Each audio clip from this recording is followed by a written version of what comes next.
Alright, guys. BLM here, back. Extra stream number 5. Because I still need to fucking finish this player ranking. Yeah, again, trying to get everything set up here real quick. Didn't really have much time to do much of substance today. Yeah,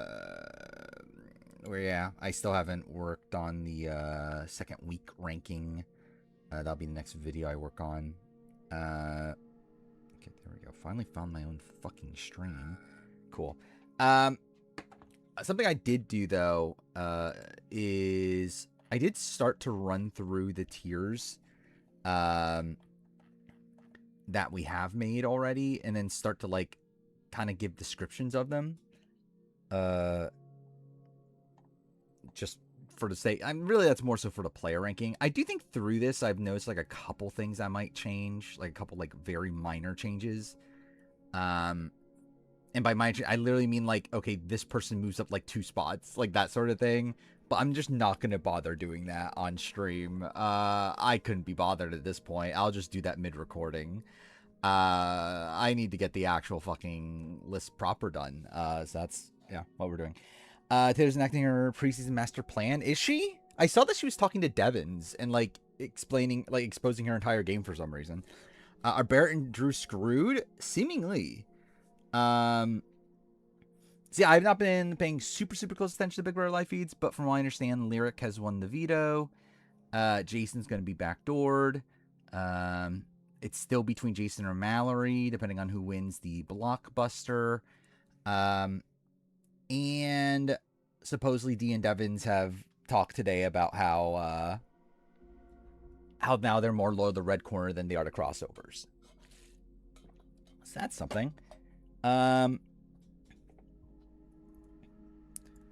She's doing the tether thing from the trio, whatever that means. Like, who are the people that she considers the leaders of the sides that she's like? All right, one's a 5 of Kamu, Barrett, Lyric, Devins.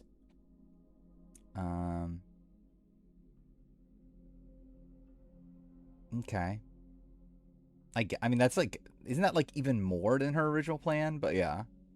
Like, I guess I kind of see it, right? Because like Devins, I guess is what, Dean, Angela, Kamu is Haley and Chuck. Barrett is, I don't know what was Barrett, but Lyric is Melody and Mallory. Like I assume Barrett's what, like Drew and someone who's Drew's other ally that they're like including here. But whatever. Oh, Yash, I forgot about Yash. Generally forgot Yash existed in this game. But yep. That's a thing. Turns out you didn't lose. Oh, yeah. 85 stream streak. That's insane. I feel like that's got to be like around the time streak started, right? When did streak start? Like at the beginning of the year or so, right? Speaking of that, which I think this is like the 50th, 51st or something like that stream that I've done the player ranking on. So that's kind of insane. Which I guess that means that was more than a year then. Considering I started this at the beginning of the year, but anyway. Chance in hell Kamo loses Drew over the vets. Or chooses Drew over the vets. I think it depends on when the flip properly happens. Like, I think if it happens like end game, I could see it. If it happens like next week, then no, I think he'll probably side the vets. I mean, either way, I don't think Kamu's going to target Drew, though. Like, there's not really a reason for him to target Drew. Like, or, like, even, like, go along with wanting to target Drew. And, like, he's, like, kind of backed down in the past. So, like, that might happen again. Where, like, Angela and Dee, like, target Drew. And then Kamu's just there saying, yeah, I guess I'll do this. I feel like I must have missed a streak at some point. Yeah, I don't know how it works. Like, if you just, like, open the stream for, like, a second, does that count? And, like, I don't get how it works when it's, like, you miss the streak, but then, like, you can make it up by, like, watching it, like, later. I don't get how that stuff works. think he chooses vets, and then when Drew reveals red corner, he gets pissed and flips. That is fair. That could definitely happen. Is like, the question would be, does Drew like? It would have to be a spot where Drew knows that the vets have flipped on him.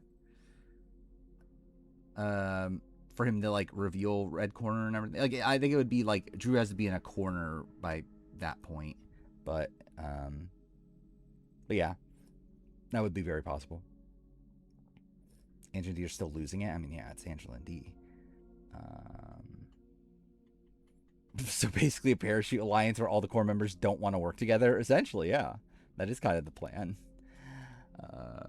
Flippers never win. I mean, dare I say, is Dan Foley wrong? I can't believe it.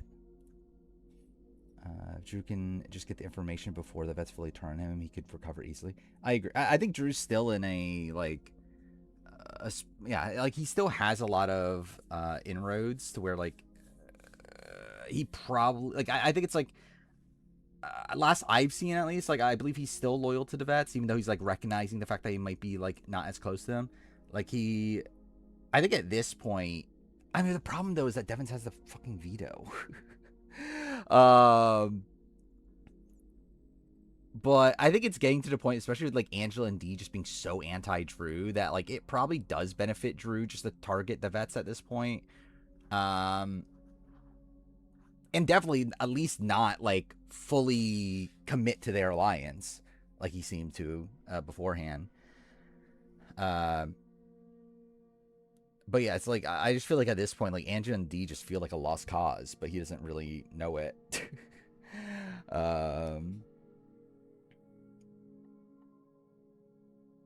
Super excited for Angela and D coming in, but Drew D is my main interest at this point. Yeah.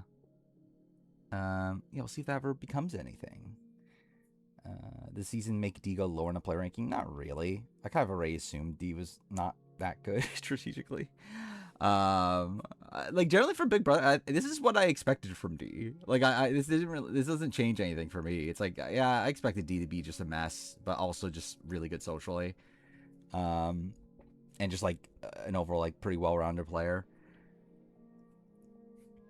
Thoughts on Lyric win POV? I was hoping it would be Jason. That would have been a great result. Lyric was just kind of the boring result, considering most people wanted to veto Lyric anyway.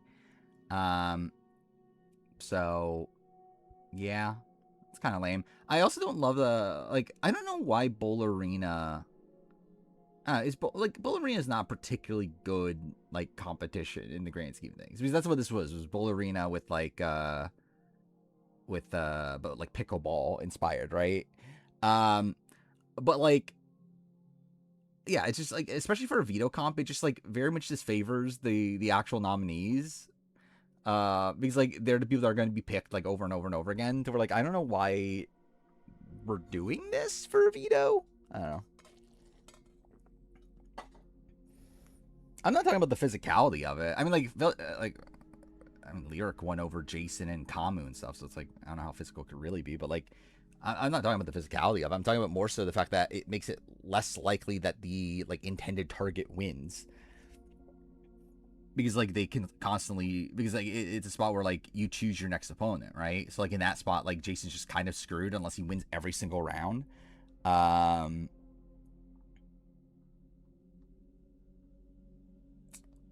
Like Alpha would have won, yeah. Again, Rome got robbed. Can see Taylor talking herself onto the block of Kamu, tells Red Corner about this conversation. I can see that for sure.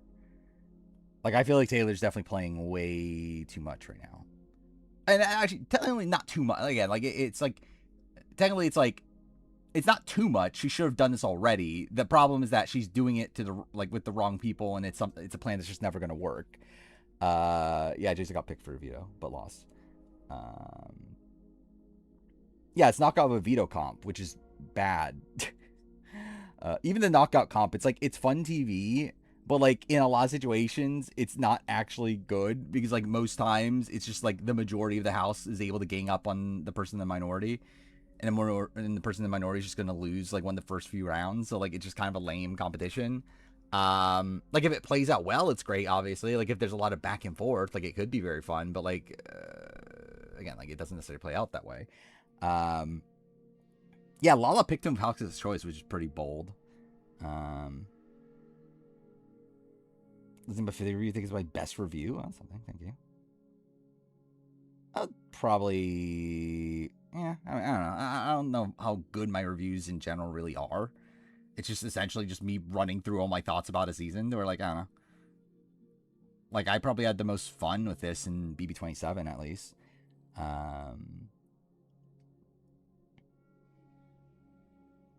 The majority volunteers in knockouts now. Yeah, but that's also like, they could also not though. Like it's still up to the players to decide that, and decide if they follow that. Well, they don't have to. Like they could just target people based on like who they actually want out.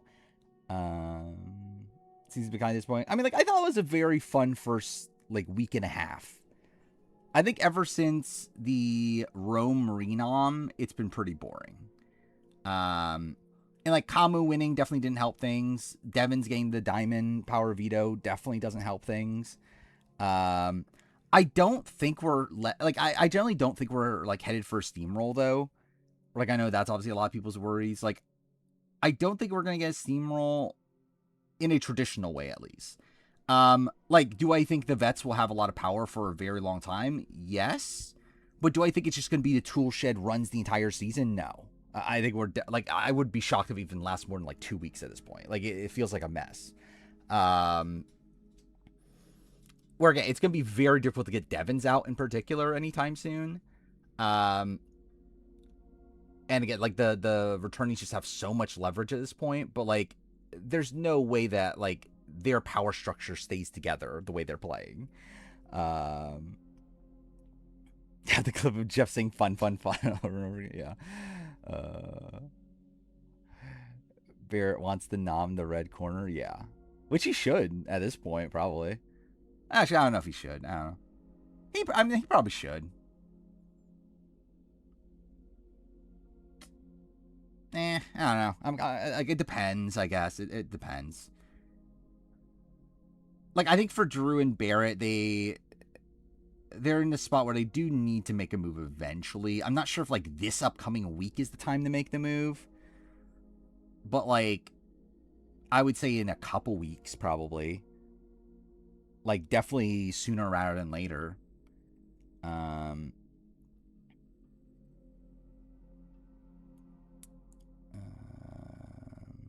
I can see Devon's doing something like very flashy with the veto. Would Kamu Chuck be the worst final two ever? I mean, at least Kamu played a good game in that spot. I think Chuck Haley would be a worse final two. I don't know if D's necessarily winning this next fan vote. We'll see. Like, I generally don't. Like, I think if she does win, it's not really that much based on like her legacy, in my opinion. Like, I don't feel like D has that big of a fan base, within the casual community to like be this like massive frontrunner to win. To where like I don't know, well, I'm not like I think like Angela and Devon's like for sure winning based on like Angela being a former Big Brother player and then like Devon's being like a massive fan favorite from Survivor. Like D's not really even that popular amongst casuals. So it's like I don't know. I could see a world where especially if like Drew gets a good edit, Drew could win that. I could see a spot where like even like Kamu. I know casuals like Kamu. To her. Like I don't think D's like a for sure like getting the next vote, but she'll definitely get in within the first like again like it's 6 weeks. Like so like within the next 4 weeks, I feel like D's definitely getting in, but I don't know if she's necessarily third though. I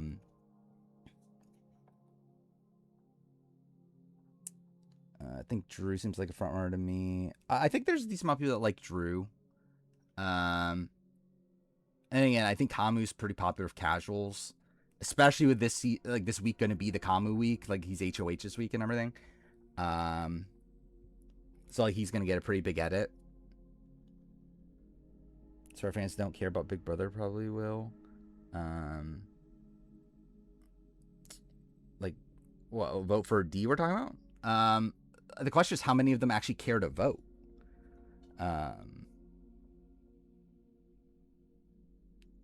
It did this for the powers instead of black box again.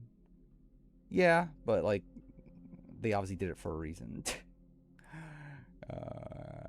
D becomes Lord of the Tree, and that'd be very funny. I did see that Devins gamed it. The Devins game the like he figured out the pattern and like told D the pattern. So that's something. Would be funny to see D mess it up despite that.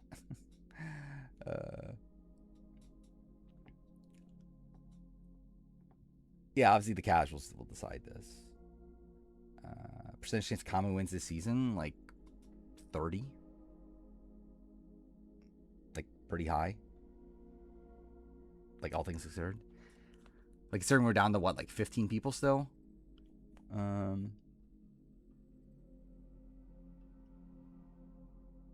Didn't Dean and Rick get close during Ponderosa? Yeah. And just in general, they're like friends outside the show. Like, yeah. They're like very close. I think like D literally made a social media post like during 50 of like Rick is like my favorite person ever or something like that. So yeah, it's like they were very, very close. Yeah. I'm gonna start working on the player ranking. So yeah, we're moving on to this tier, which is kind of a mess of a tier. We got Randy Bailey, Marty, Vetus, Debbie, Evie, Chrissy, Sierra. Also, by the way, I did check the comments. There aren't any. I don't believe. Is Johnny Mac MAGA? Yes, he is. So, like, first things first, I feel like Vetus is moving down. I'm sure I'd bother checking the vote records. I guess I fucking will. Why not? Well, I already have Randy and Debbie from earlier. Then Marty.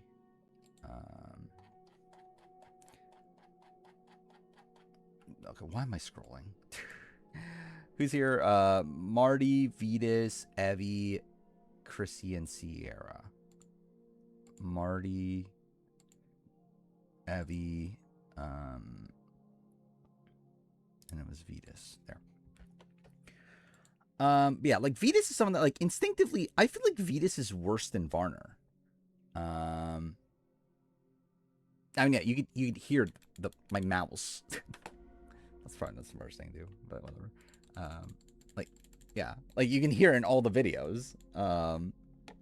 Like I'm not even close to it. Like at this point, like I'm like a good like I don't know what. Like the mouse is probably a good like 2 feet away from the mic. Like you can still hear the clicking. Either way.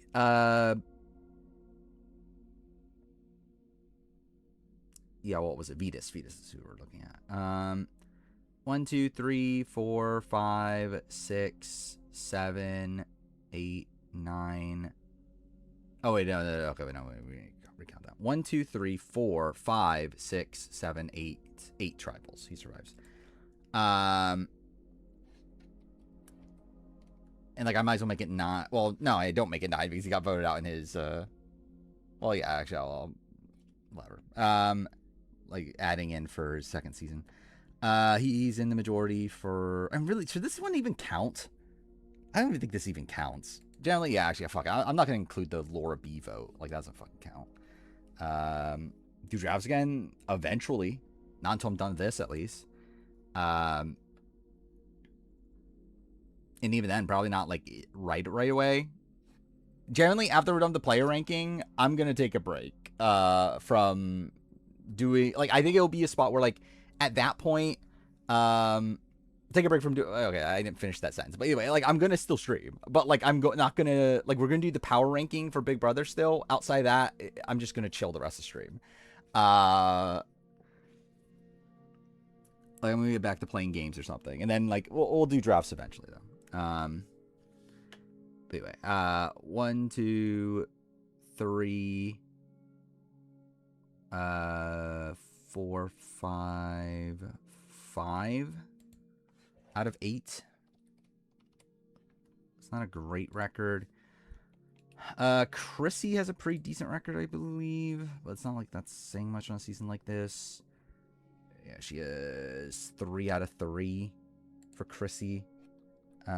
Chrissy 48 to clarify. Then we have Sierra from 47, who I think probably has a similar record. Yeah, literally has 3 out of 3 also. Evie. Wait, no. Oh, wait, no. Wait, Nicaragua is Marty. I'm looking for 1, 2, 3, 4, 5, 6 tribals. Is in the majority for 4 of them, but again, this is kind of a weird one. And then Evie has 1, 2, 3, 4. Yeah, 4, and then majority for 3 of them. I forgot that Evie voted with Tiffany during Tiffany's boot round. Actually, no, not 3 of them, 2 of them. 2 out of 4. So that's something. All right, so I mean, then I have Debbie and Randy there on the side. First instinct is I feel like Vetus is definitely worse than Jeff Varner. Because like when like looking at it, it's like I didn't write down all of Varner's trials, but like Varner does go like Varner's in the majority for the majority of tribals that he goes to across 3 seasons. Vetus is someone that like literally Varner votes him out on second chance. And also, even in his first appearance, he loses control by the end of the pre-merge. Like, Caleb flips on him by the end of the pre-merge. So, yeah. It's like, I feel like in comparison to Varner, I feel like Vetus is definitely below Varner. And, like, I think in comparison to some of these other people that were in that tier, it's like, Marty is someone that, like, his group doesn't flip on him in the pre-merge.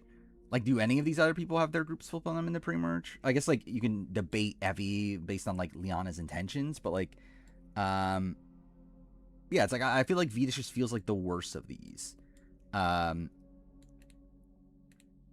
Especially considering, like, his survival in the post-swap is, like, pretty much entirely based around pre-game. And then he has, like, a terrible second appearance.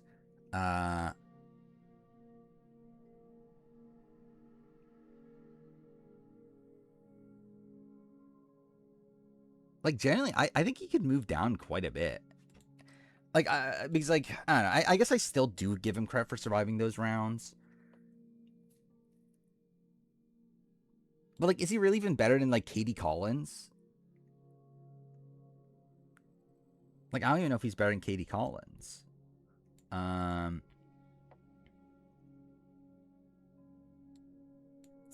then Libya's there.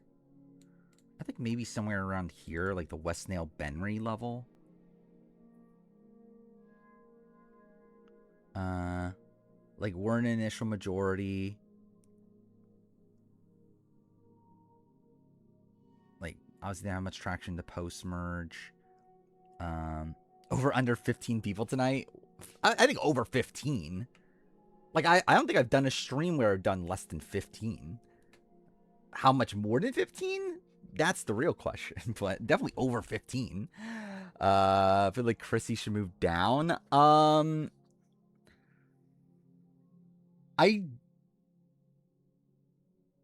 don't know. We'll talk about it. Anyway, I think Vetus feels to me somewhere in this range.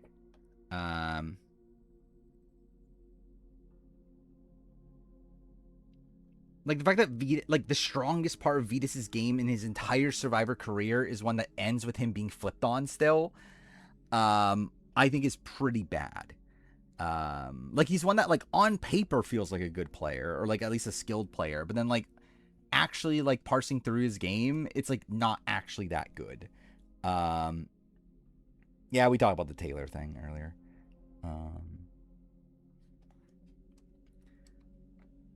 So yeah, I'm going with this for Vetus. And Oh, I guess actually Vetus is meant to be there. Not that this really matters much at all. Okay, and then how do we want to parse this together? I feel like these three are probably more similar. Randy and Debbie, I feel like are probably closer to this Varner level. I guess like to be fair to like Debbie in particular, like she has 2 deep runs, and like is actually on the right side of the vote for every tribal she's not voted out at, for whatever that's worth.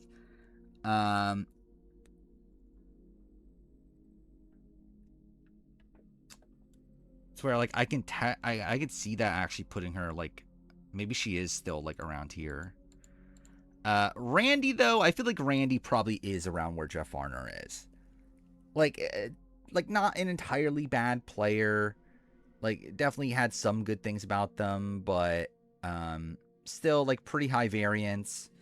Uh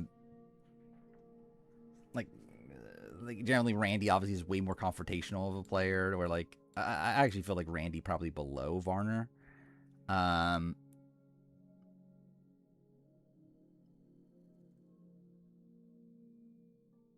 I think Randy's Gabon game's not like horrible. Like it's like at least on paper it's not horrible. Like again, like he's in the majority for of his like groupings pretty much the entire game until the post merge. Um, but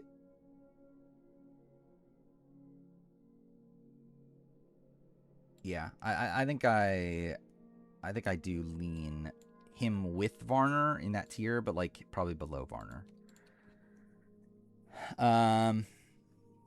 Then yeah, okay. I guess we'll deal with these people because I feel like these are probably the more debated ones here.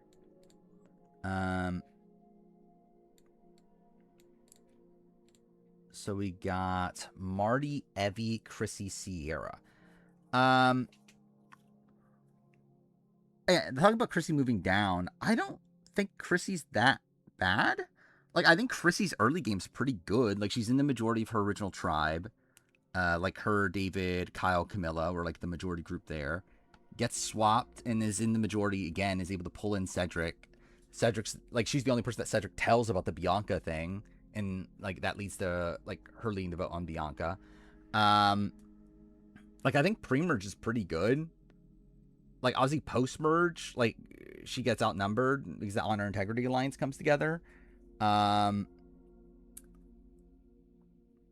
Chrissy better than Haley Ford. I'm not opposed to it.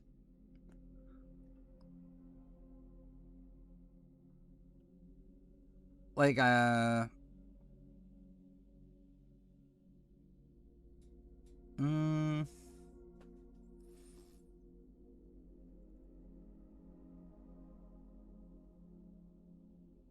yeah, like thinking it through, like she probably should be around where Haley Ford is. I would say maybe a tad better.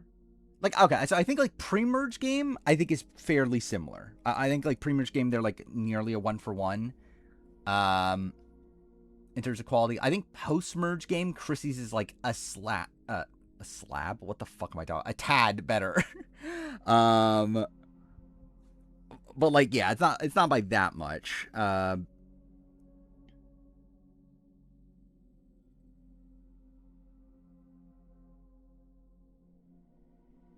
Maybe Libby level.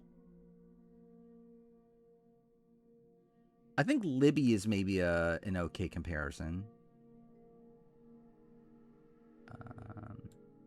In the sense that her entire and if anything, actually, she's actually more like she's at least in the majority the entire pre-merge phase where Libby isn't. But I guess that's a spot where like Libby comes down into the merge down in numbers. Chrissy's not necessarily, but like is because of the Honor Integrity Alliance. But like it's not like she was like never gonna get in that alliance. It's like she obviously could have and failed. Like obviously Mary got into that alliance. So like that is a failing on her. But I do think she's better than Vetus though. In our life, Christy played a Julie Alley game, sure. Um,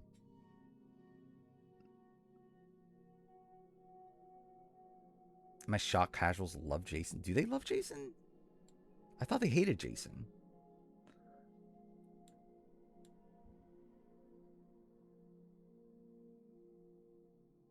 I'm actually still debating this a bit more. Okay, so like, what about her versus Jay Byers? Like, what is the debate there? I guess Jay was like at least led to believe he was in the majority post merge, where Chrissy wasn't. But I don't feel like that's that big of a difference either, though.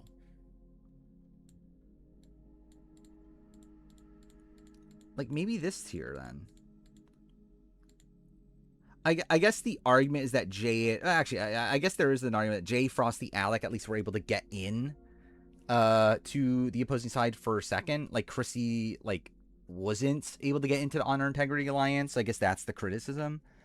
Based on Facebook, they're rooting for him. That's interesting.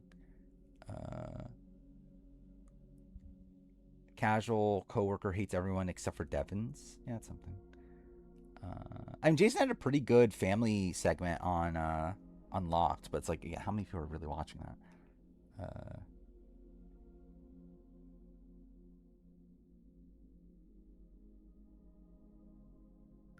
I think I'm gonna settle on Libby level for Chrissy.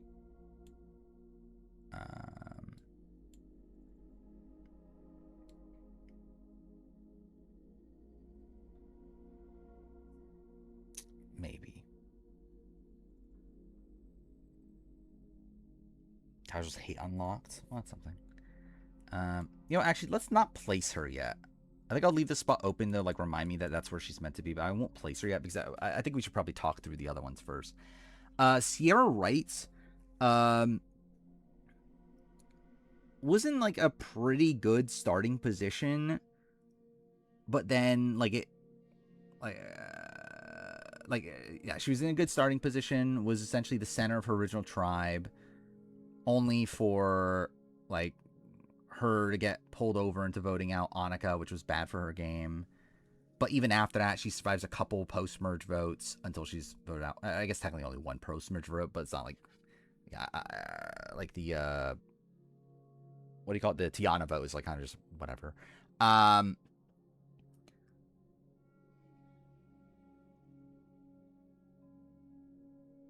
But yeah, like with Sierra, she might just be a different tier. I don't know though, actually. Annika lost her vote. What was she supposed to do? I mean, like, she was going to vote Annika out anyway, though. Like, I don't think like Annika losing her vote was like the deciding factor. I think she was already voting out Annika anyway. But yeah, like, it's not like she had the option to do the other thing anyway. But like, I do feel like she was going to side with Sam either way.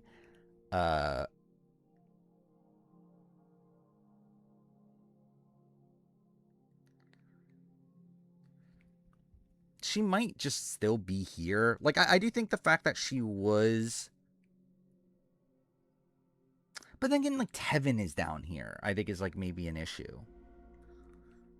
Like, is Sierra Wright really that much better than Tevin?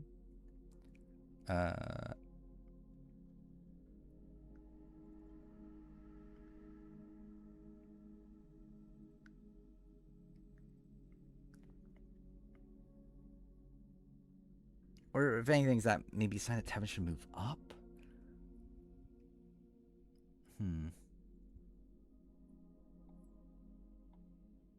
It's like Tevin, similarly to Sierra, was like at the center of his original tribe, then gets their merge, and then like after a couple votes gets flipped on. If anything, actually, Tevin survived more votes, right? He survived the Mariah vote and the Soda vote.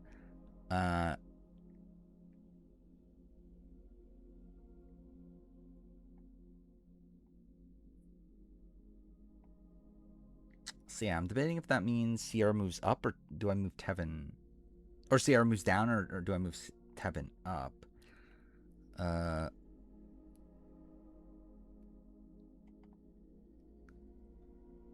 Like, I feel like if she is around here, she's above these people. Maybe not, though, actually. Because, like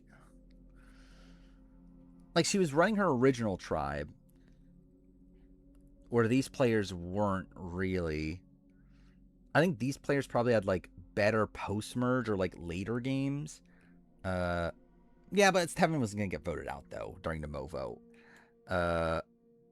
Like, Tevin was, like, never an option anyway.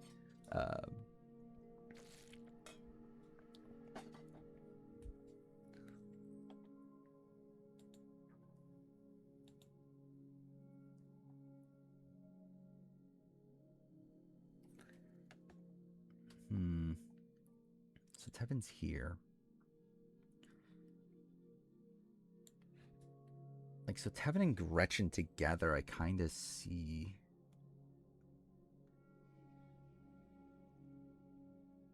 Generally, I feel like Sierra's in this tier. And then, like, for me, it's more so a matter of, like, do these people move up?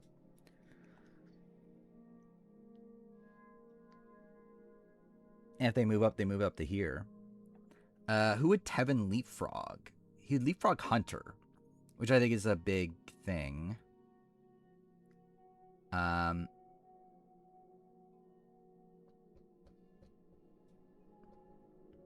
But, like, I can argue it, though. Like, I think it's arguable. Again, like, Tevin was, like, more to center things. Hunter was just kind of there.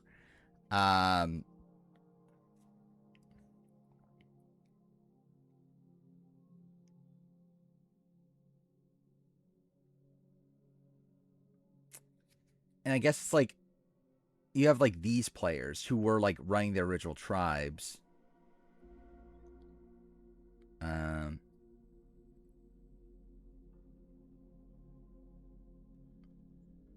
Let's see. So if I move Sierra down, who should she move below? Like Noelle? I don't know if that feels right. That's too fair. It's like kind of whatever. Below Franny, below Caleb, that feels a bit less right.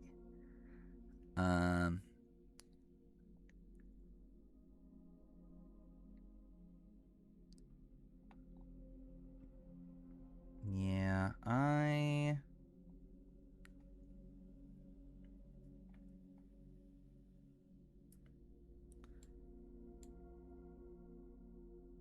actually, maybe I should also do with Evie. Like, what am I doing with Evie? Because Evie was in a similar... Like, Evie is a worse Sierra, right? Maybe.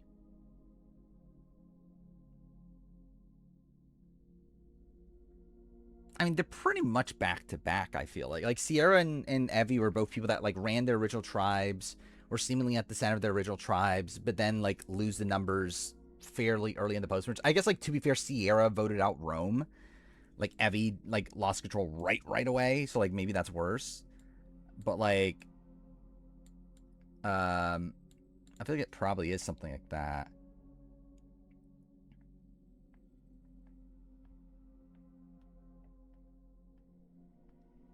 And yeah, I generally just don't know why is Tevin that much worse. It's like, obviously I disagree with Tevin's decision making in targeting Soda, but like Tevin still was like the one controlling dynamics of his tribe and even controlled some dynamics in the post merge. So like,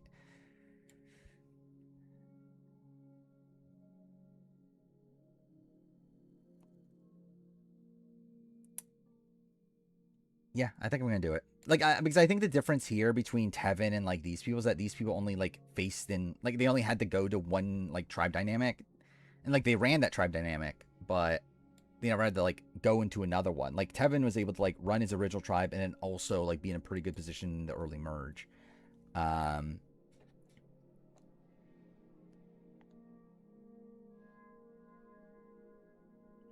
So I think I'm moving them up. I'm debating on where to move them up to. I think my instinct is to move them up to here.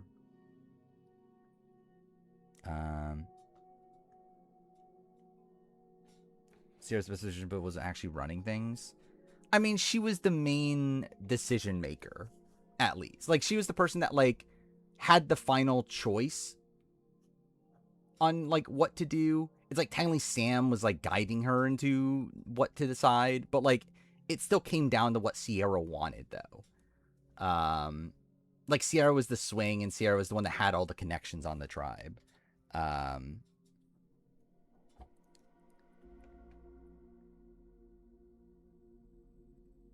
but yeah, like I think Evie is worse than Tevin in this spot. Um, Sierra, I think it's marginal. I get the notification. Oh, at least you're here now. Yeah, so I think I'm gonna go through with what I had started in putting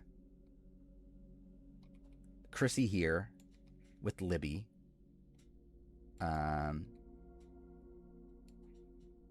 And that being a tier there. And then going through with, yeah, moving Gretchen and Tevin up, and then at least having Sierra.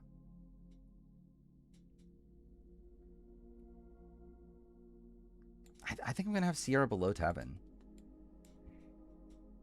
And then decide on what exactly to do with Evie. Yeah, but like Tevin also would have like survived. Like if Tevin went to those pre-merge tribals, he would have survived them. And in terms of like post-merge tribals, Tevin goes the more post-merge tribals than Sierra does.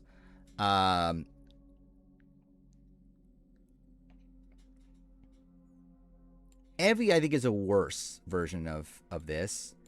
I'm just debating if that means a lower tier entirely. Basically, Evie is someone that like was flipped on right away at the merge.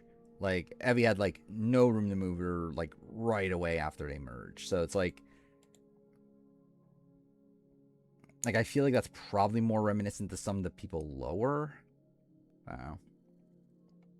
Like, isn't that more of like a? I guess it's like Cole and Dave to a degree, but I guess like better in the sense that Evie was like the center of things. Where like Cole, like where like Jesco was the center, not Cole, and like with Dave, it was like Butch was the center, not Dave. So it's like I guess there is like a difference there.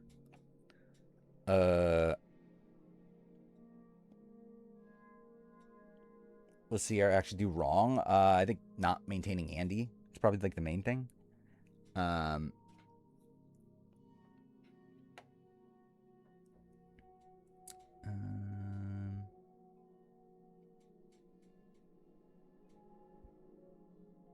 I think I'll go if Evie's still here. I think I'll give Evie enough credit for how well positioned they were at the beginning of the game.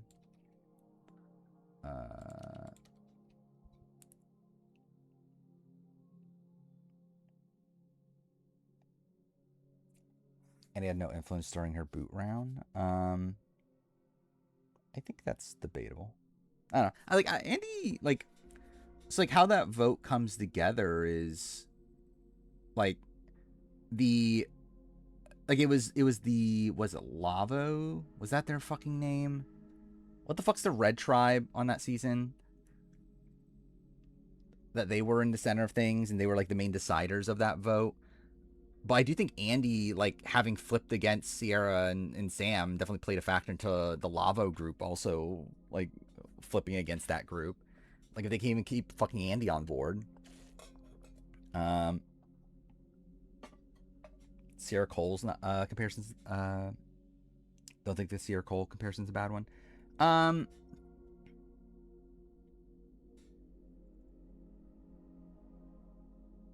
lean Sierra better. I think Sierra does less wrong than Cole, all while also was like more of the like original like linchpin of her starting tribe than Cole.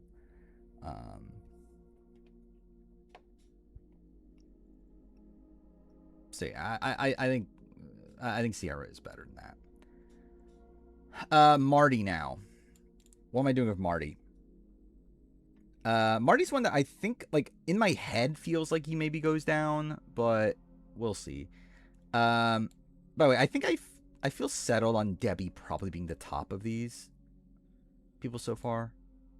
At least above Brain Enhance.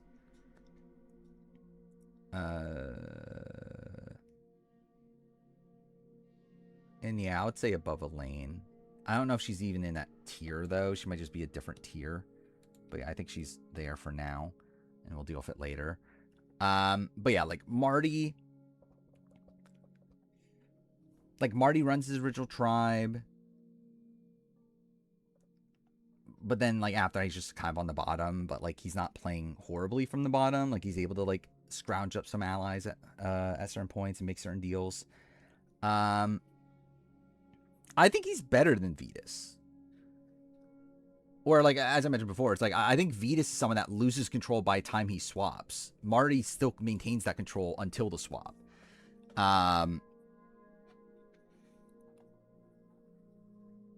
So yeah, I think he's better than Vetus at least. Now how much better? Don't like I don't know. I wouldn't be shocked if he's just here. Like Libby and Chrissy, is that really the worst comparison? If anything, Libby and Chrissy had like more points within the majority after that.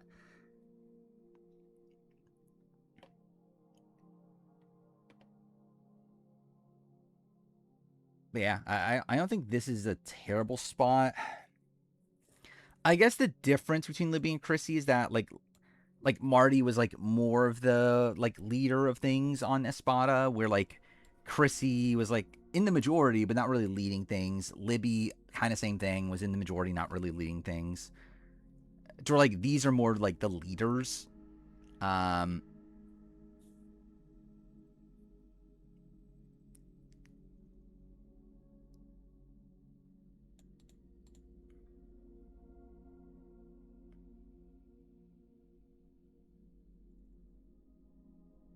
Yeah, I think I'm leaning towards doing that. Like putting Marty in this tier instead. Not sure where in this tier though. Do I stand with Gretchen being the best of these? No. Marty, what, had 3 votes before the merge, right? Maintain control through those. I think that's more than... Yeah, technically, Marty goes to more tribals pre-swap than... like, all these people except for Gretchen, right? He's like, for Tevin... Like, Tevin goes to none, Sierra goes to 2, and then Evie goes to 2. And, like, considering he actually plays, like, okay from the bottom... I feel like this is fine. Why is Marty so much higher than Dr. Jill? I mean, Dr. Jill, like went out early. Like, it's like Marty technically outplays Jill. Like, technically. Like, the fact that they take out Jill over Marty, I think is definitely a thing to credit him for. Also, he was, again, more of the person actually, like, running things. Like, Jill was there allowing him to run things, but, like, still, it was Marty the one that was actually, like, putting in the work to do things. Like, Jill was definitely a lot more of a, like, a passive, like, passenger sort of player. Where's Jill, though?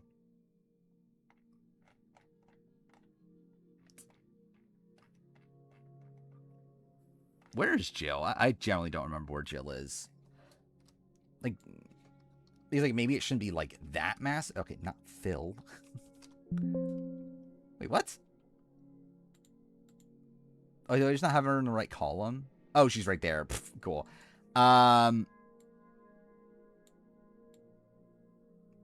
yeah, I had them in the wrong column. Not that that really matters.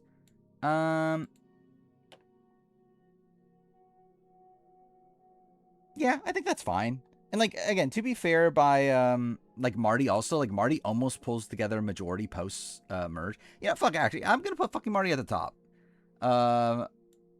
I think he's in this tier, but I think he's at the top of this tier.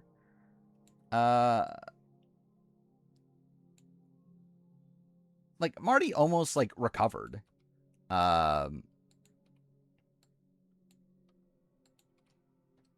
like, he was able to get, like, Dan, Fabio, Benry together, and then, like, had, like, Sash and Brenda considering voting with him. James Clement had a dinner with Russell Hantz and Kenworth today. That's very funny. I wonder how close Russell and James actually are. Because I believe they're both friends with Boo, but like I'm not sure if they're friends with each other. Wow. What are numbers on the side? These are these are a number of tribals they survived. These are a number of tribals that they voted correctly at. Technically, I should have done tribals attended. That would have made this like better, but like I started not doing that, and now I kind of regret it. But I don't feel like changing it. Yeah, they're going to the Florida one, right? Like James is, at least I know. Right here. Oh, they want to talk to you, James. Talk to them. Yes, Chad. Yes, Chad. Will I play again? It's up to King Russell. You have to make it. King Russell says yes. Someone should have asked, did he get asked? What are they saying? For Star 50, because he clearly did. I saw this. He went and made a drink trip separately. Yeah, I want.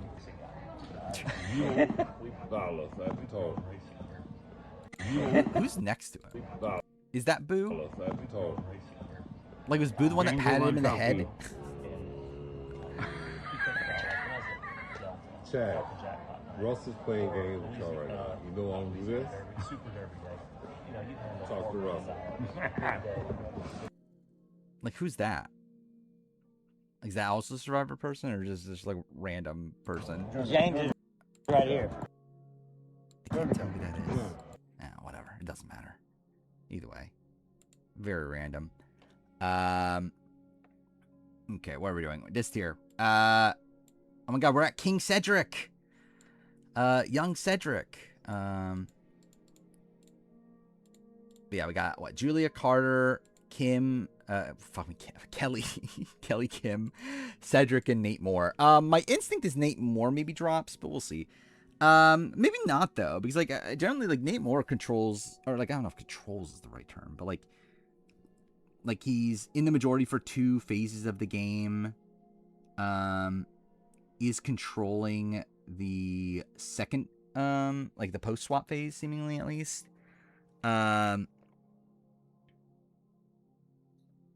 So yeah, I don't know if we have anyone like below here that has like controlled 2 different phases. Yeah, I mean, he has pretty much handed the majority. Yeah, I guess Bradley to a degree. I don't know. I think Bradley's like downfall is also worse though.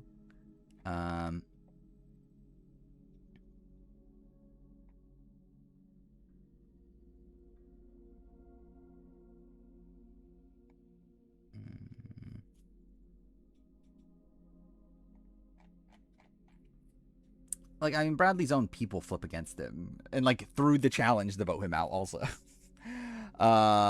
Nate wasn't, like, I guess Nate was flipped on by, like, Jawan and Sage. But even then, he was, like, the safe vote. Like, they didn't actually want Nate out. They just vote for him because they were worried about Rizzo's idol. I had another point. I forgot what the other point was. Yeah, it's like Jawan and Sage also weren't like really part of his alliance. It was just people he started in the same tribe with. Like Bradley literally gets like Dominic, someone that Bradley went out of his way to try to save in the original tribe formation, is someone that throws the challenge to vote him out. I agree with that. I think he is more of a figurehead for the most part. I will say he's more of a figurehead in the grand scheme of things, but I do think he demonstrate actual like influence during the map vote off, which I do think is good. But he only goes like 3 tribals total, right? So it's not really much to say about his voting record. Kelly Kim. So what we got? We got Julia Carter, Kelly Kim, and Cedric. Julia Carter is Edge of Extinction. IY. Okay. So we got King Cedric, who actually goes through a good amount of tribals, right? 1, 2, 3, 4, or no, 4, 5. Oh, only 5. Okay, I was thinking a little bit more than that. but he is in the majority for all of them? Yeah. So 5 out of 5 for Cedric. Julia, I think, only has like 2 tribals, right? Yeah, 2 out of 2. So that's something. And then we have Kelly Kim, who has, I would guess, like 4. 1, 2, only 3. But I think that counts, right? So 3 out of 3.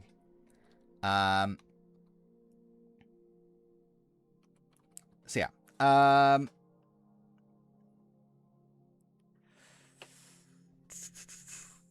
Like, in comparison, my gut is moving some of these people down.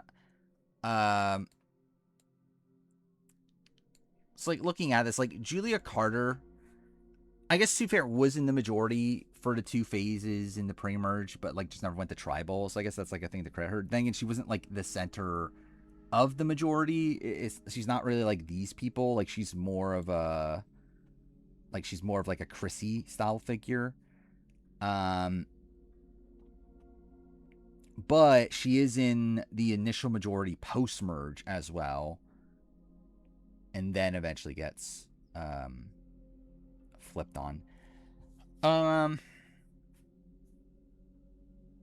Like, I think she's definitely above Chrissy level. I'm unsure if I want to have her above these people, though. I guess, like, credit to her for, like, actually having some, like, power in the post-merge, which these people... I guess, for Tevin did, right? Like, Tevin technically did.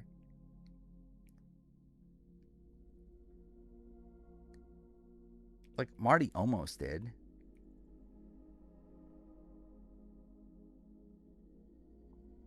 By the way, who's halfway point now? Jeff Wilson's halfway, thank God.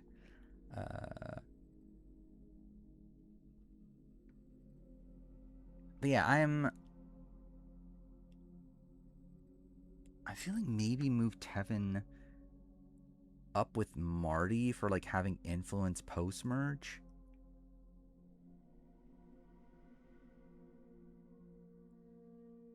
Actually, wait, why is Gretchen above Tevin and Sierra?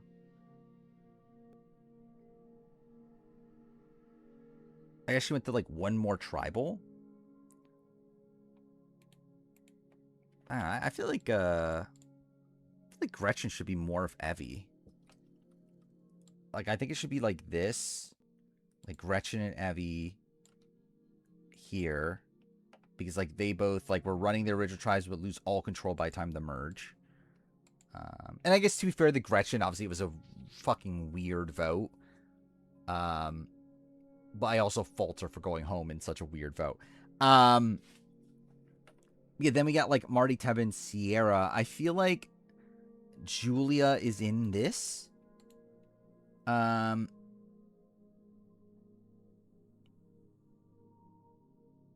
Julia's just better. Jake is better than Jeff due to positioning. I think Jake is higher than Jeff here, isn't he? Yeah. But also, I don't know. I mean, like, I think it's a spot where, like, I think Jeff's position's a bit unknown. Where, like, Jake's position, we know he was in the top 2 of Sophie. Jeff's position, it's like, we don't really know how it would have played out. Like, he was probably the safest person had he not gotten... maybe Bobby John was, but, like, I don't know. Like, he was in a pretty good spot if he didn't want to quit and got injured or whatever. There's, like, yeah, all the Alabama boys had, like, a relationship, but, like, I don't think they were ever, like... They never had, like, an alliance of any sort. And, like, obviously, like, Bobby John and Ibrahim eventually vote out, like, James. James wanted Ibrahim out. It's like, I don't think that was ever, like, a real, like, group.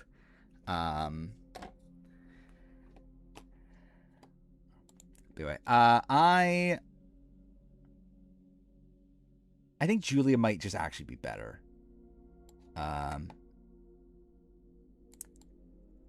Because, like, she's essentially in the majority until her boot round.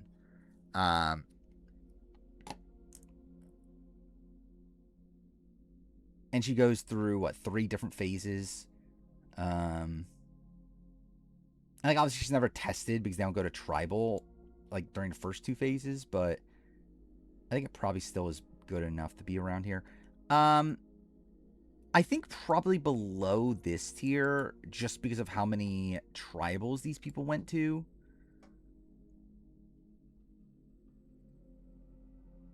So yeah, I think like maybe move these people closer to here then. Yeah,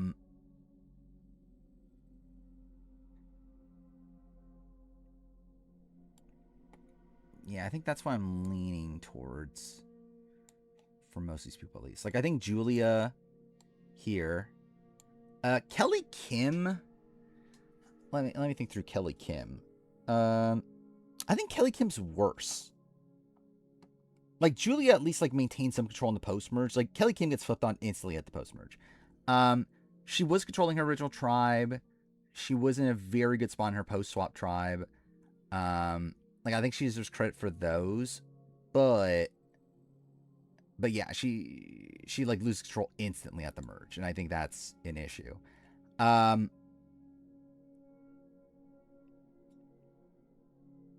So I'm debating, like, is Kelly Kim closer to the Gretchen Evie tier? Like, is she, like... Is she, like, here? Or...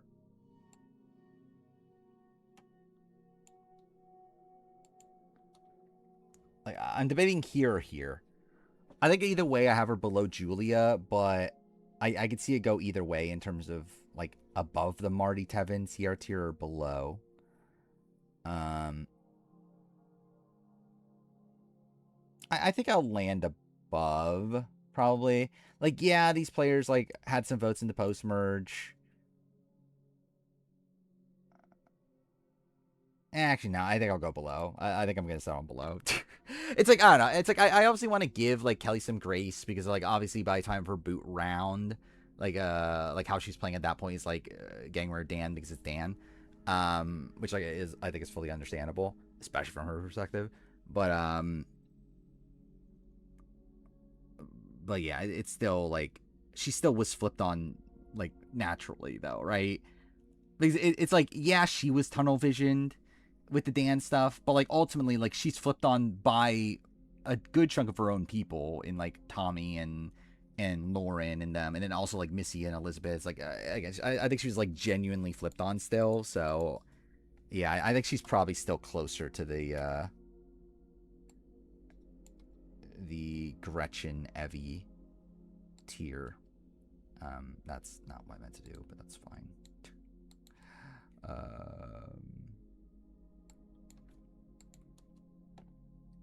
And then move this here. Watch the new Avatar movie. Oh, did it come out? I didn't even know it came out.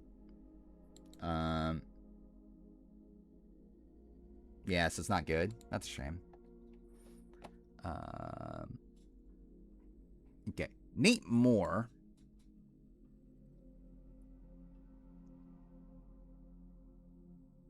I think Nate Moore is probably closer to the Kelly tier, right? Like, he's also... Like, he's actually probably worse than Kelly. Because, like, Nate is, like, less integral to his original group than these people. Like, these people were, like, right in the center of things, like, had the most relationships in their group. Like, Nate was, like, kind of more of a... Like, he had influence at points, but, like, he wasn't as well positioned. So, yeah, I think my instinct is to move Nate. Possibly at the bottom of this. I think definitely below Kelly Kim, at least. I think, like, bare minimum, he's below Kelly Kim.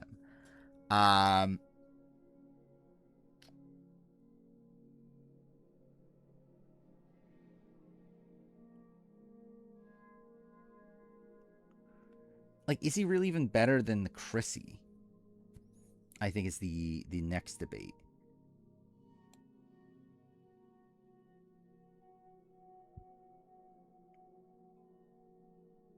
It's like, I feel like he's probably closer to this, right? Because again, like this is kind of relegated for those that were like in the best positions on their original tribes. Like Nate wasn't really that. So like I don't think there's that big of a difference between Chrissy and Nate in particular.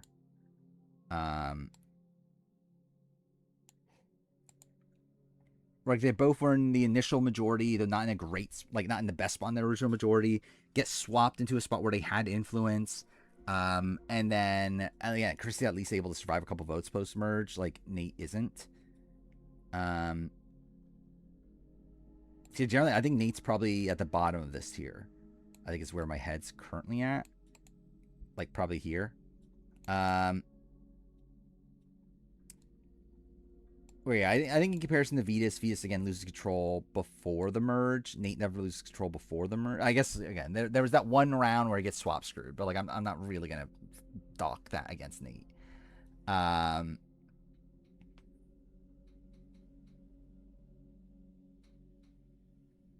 yeah, I think he has more influence on things. So we're like I do want to give him enough credit to be over this. I think.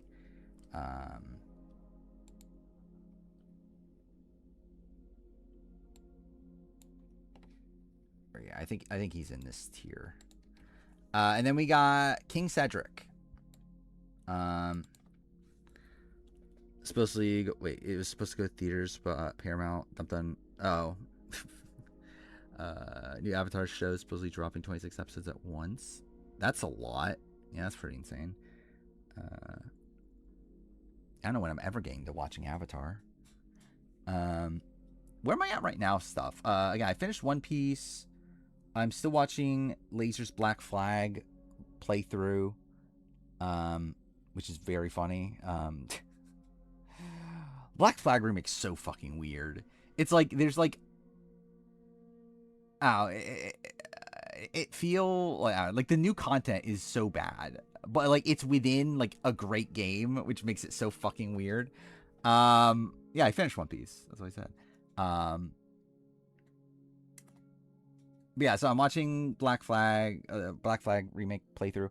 After that, I'm gonna watch Outlast, and then I'll probably watch Survivor Quebec, and then after Survivor Quebec, maybe I'll watch Attack on Titan or something. I don't know. We'll see. Am I gonna rank Big Brother North American players? Not right away. Don't feel like it.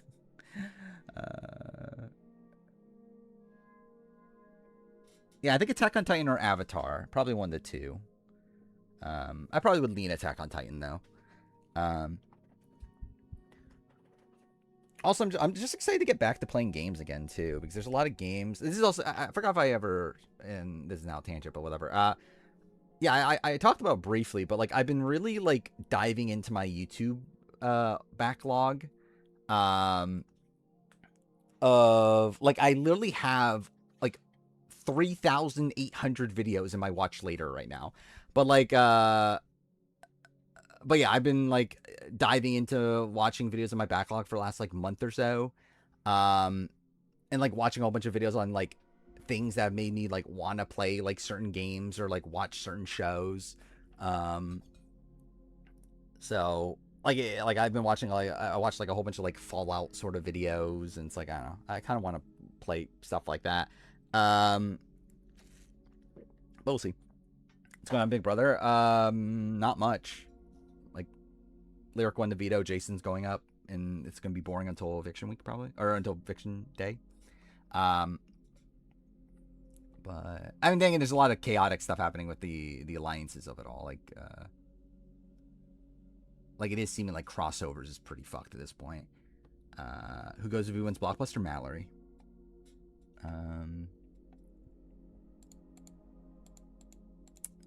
Yeah, what we're doing. Cedric. I think Cedric's just here, right? Like, Cedric's a Julia. Well, no, I guess Julia had some control post-merge, which Cedric didn't have. But also, Cedric was, like, in the center of everything on the original tribe. And then also led the vote in the post-swap. Best player in the house right now? Probably Kamu.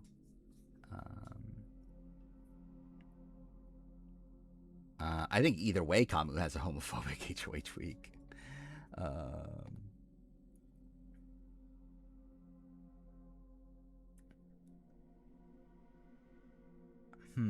I kind of like, part of me also kind of wants to put Cedric up here, but I don't know if that's actually warranted. Like, Cedric's a weird player because, like, he was in the center of things on his original tribe, but he's not, like, a particularly active player.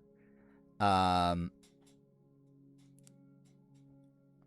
we're like, I don't think it was, like, particularly intentional, but, like, he's still, like, yeah, he was in the top 2 of his group, and he was essentially deciding who the person was going to be that was with him. And then he was able to build a strong enough relationship with Bianca. Have her tell him about her advantage. I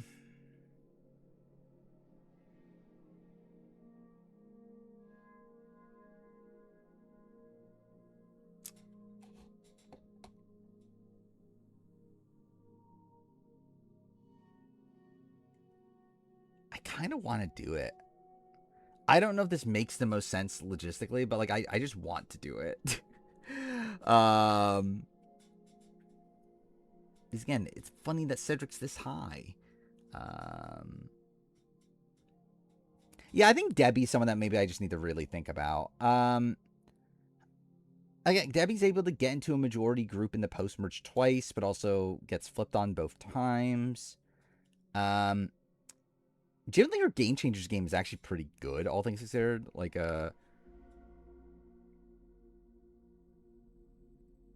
yeah, it's like, I think her Game Changer game is actually pretty decent. Even though, like, obviously she has her, like, lashing out Brad. Like, I guess it's, like, on paper, it's, like, it's good. But then, like, you actually look at things like, yeah, she is confrontational. She's, whatever, she's Debbie.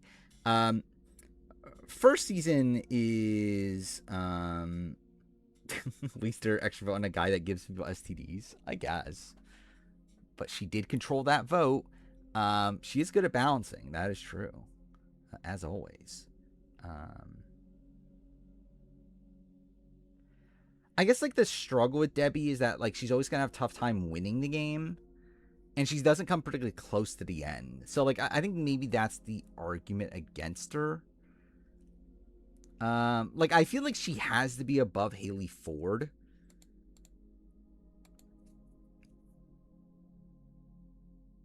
And I would say she's above Vetus, bare minimum. I guess she's kind of like a this level player that does it twice, though.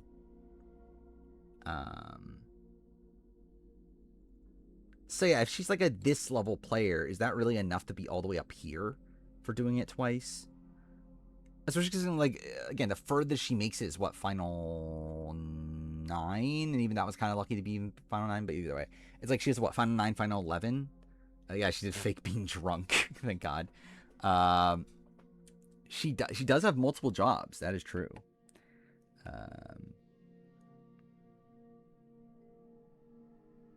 Sorry, maybe this is more appropriate. But then again, I guess it's like her versus Julia is also kind of a weird one. Like, is she really that much, like, at least game-wise, like, obviously on paper, I feel like Julia's a better player, but, like, game-wise, like, her and Julia are not that far apart. It's like, they're both, like, people that had, like, a level of influence post-merge. Really, I feel like she's, like, a Julia that did it twice, outside of the fact that she's Debbie.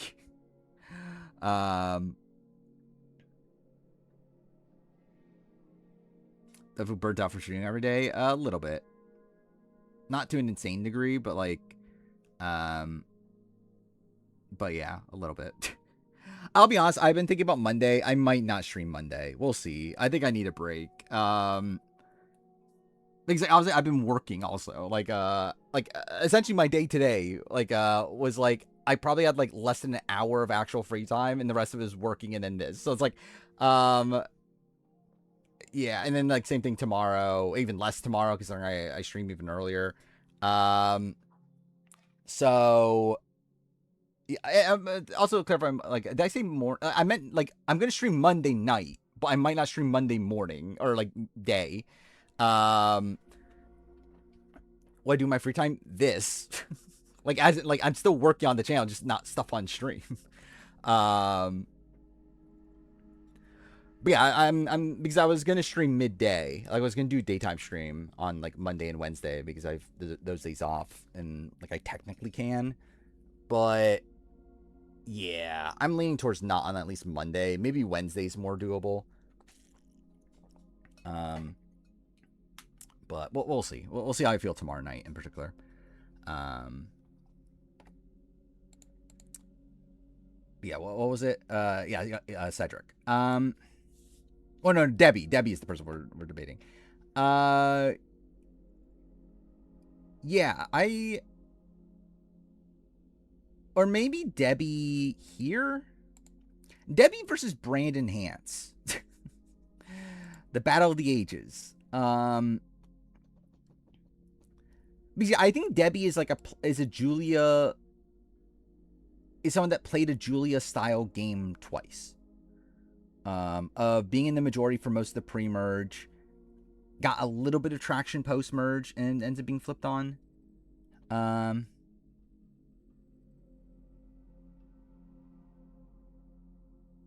Yeah, I think ultimately, I think Debbie is still just here.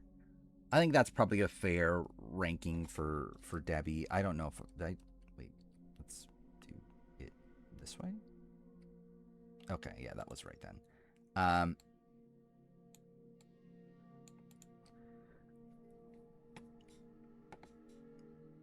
Wait, how are the placements off? If everyone goes down one, is that fine? Fuck me. Pfft. But yeah, I think I stand by Debbie being there for now, actually.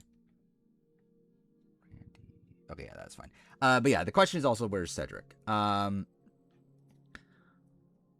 scroll on social media?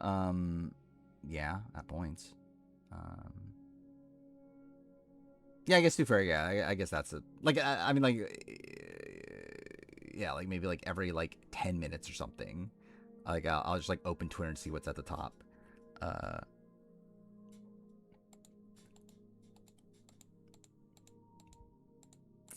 see. Now I have notifications on my phone for Big Brother stuff.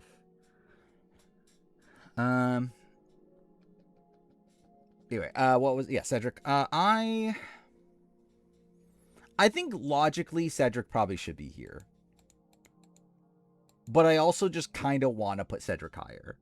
Like, realistically, it's like Cedric, like, again, runs 2 tribes and then has no traction post-merge but survives a few votes. So, like, realistically, that's, like, more of a Sierra Wright kind of level. Or maybe even, like, a Marty. Like, that's, I think realistically it's probably, like, somewhere here, if I'm being practical.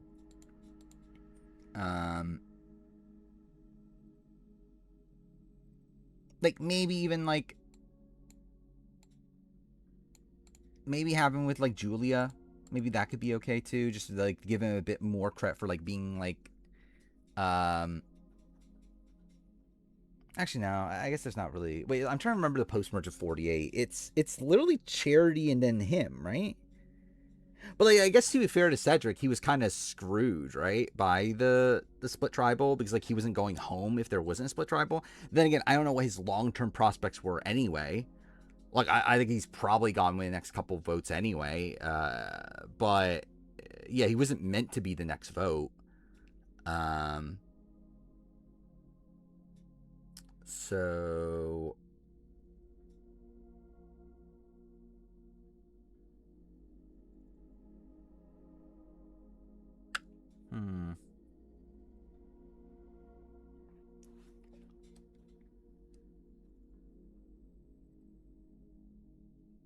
I think I'll go above Julia, maybe? Let's see. Wait. Cedric versus Randy. Randy actually, like, on Gabon, and, like, I think this is mostly just comparison of the Gabon game. Randy was in an original, like, in a pretty good spot in his original tribe, gets swapped, is able to recover pretty well.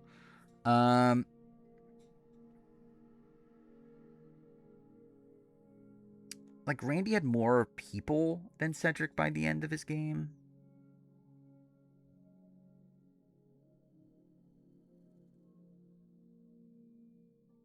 Yeah, I think I'm leaving Cedric here. I think this is kind of where it feels right.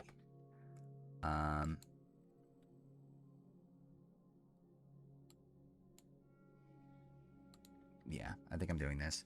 This is the right move for Aubrey to take out Debbie and Co. Wrong. Based on how everything was laid out, I mean, like, I think the answer is no, either way. But, like, based on how everything was laying out, I at least think it's an understandable move when you have when you don't know about the super idol and, like, Jason and Scott are, like, pulling out their idols. And also Debbie is just, like, such an unreliable ally at that point. It's like, I at least get why she does it. Though, I still think you should have tried to take a shot at the guys still.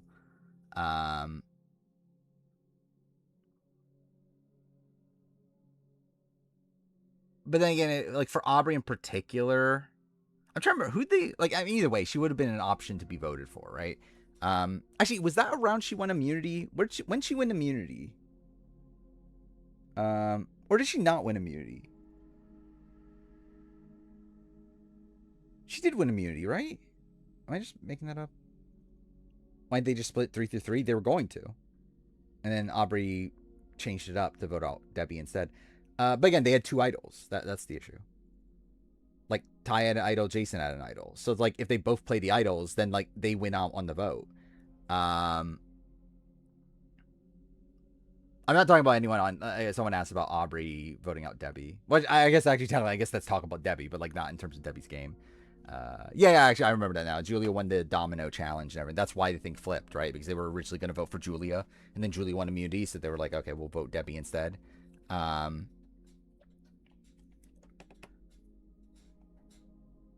But yeah, I think either way, it's the wrong move, but it's like, because of the idols and everything, it is a bit of a tough spot. All right. I think some of these people are moving down, but I guess we'll get to it. This next tier, which is a pretty big tier. I think we're starting to get to the more manageable people. We'll see. Yeah, we'll see. Hopefully swap worse Matt or Q in 50. Like, Matt got himself voted out. Q is probably getting voted out either way. So, I mean, I guess that. I don't know. Like, ultimately, it's like, obviously, they were just both kind of screwed. So, it's like, whatever. Okay. So, what is this tier? Okay, that's not what I meant to do. Whatever. All right. So, like, let's see if I can, like, try to break this down without looking up the vote count first. So, like,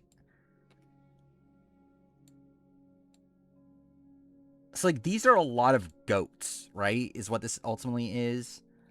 Yeah, Kim Johnson, Keith Famey, The General, Kelly Sharbaugh, Whitney Duncan, Jacqueline, Kara Kay, Dean Kowalski, and Sue Smay. So it's like, it's a lot of GOAT sort of players. And like GOATs that didn't even have like a particularly smooth run. Is if they were performing well? No. But I'm fine with it. Where yeah, it's like understandable considering how late it is. But no, it's actually performing kind of bad. But it is what it is. I did not know Julia was 19 wrong. How do you not know that? Like, isn't that a thing that's like mentioned a lot? Actually, was she? I thought she was 18, wasn't she? Or was she 19?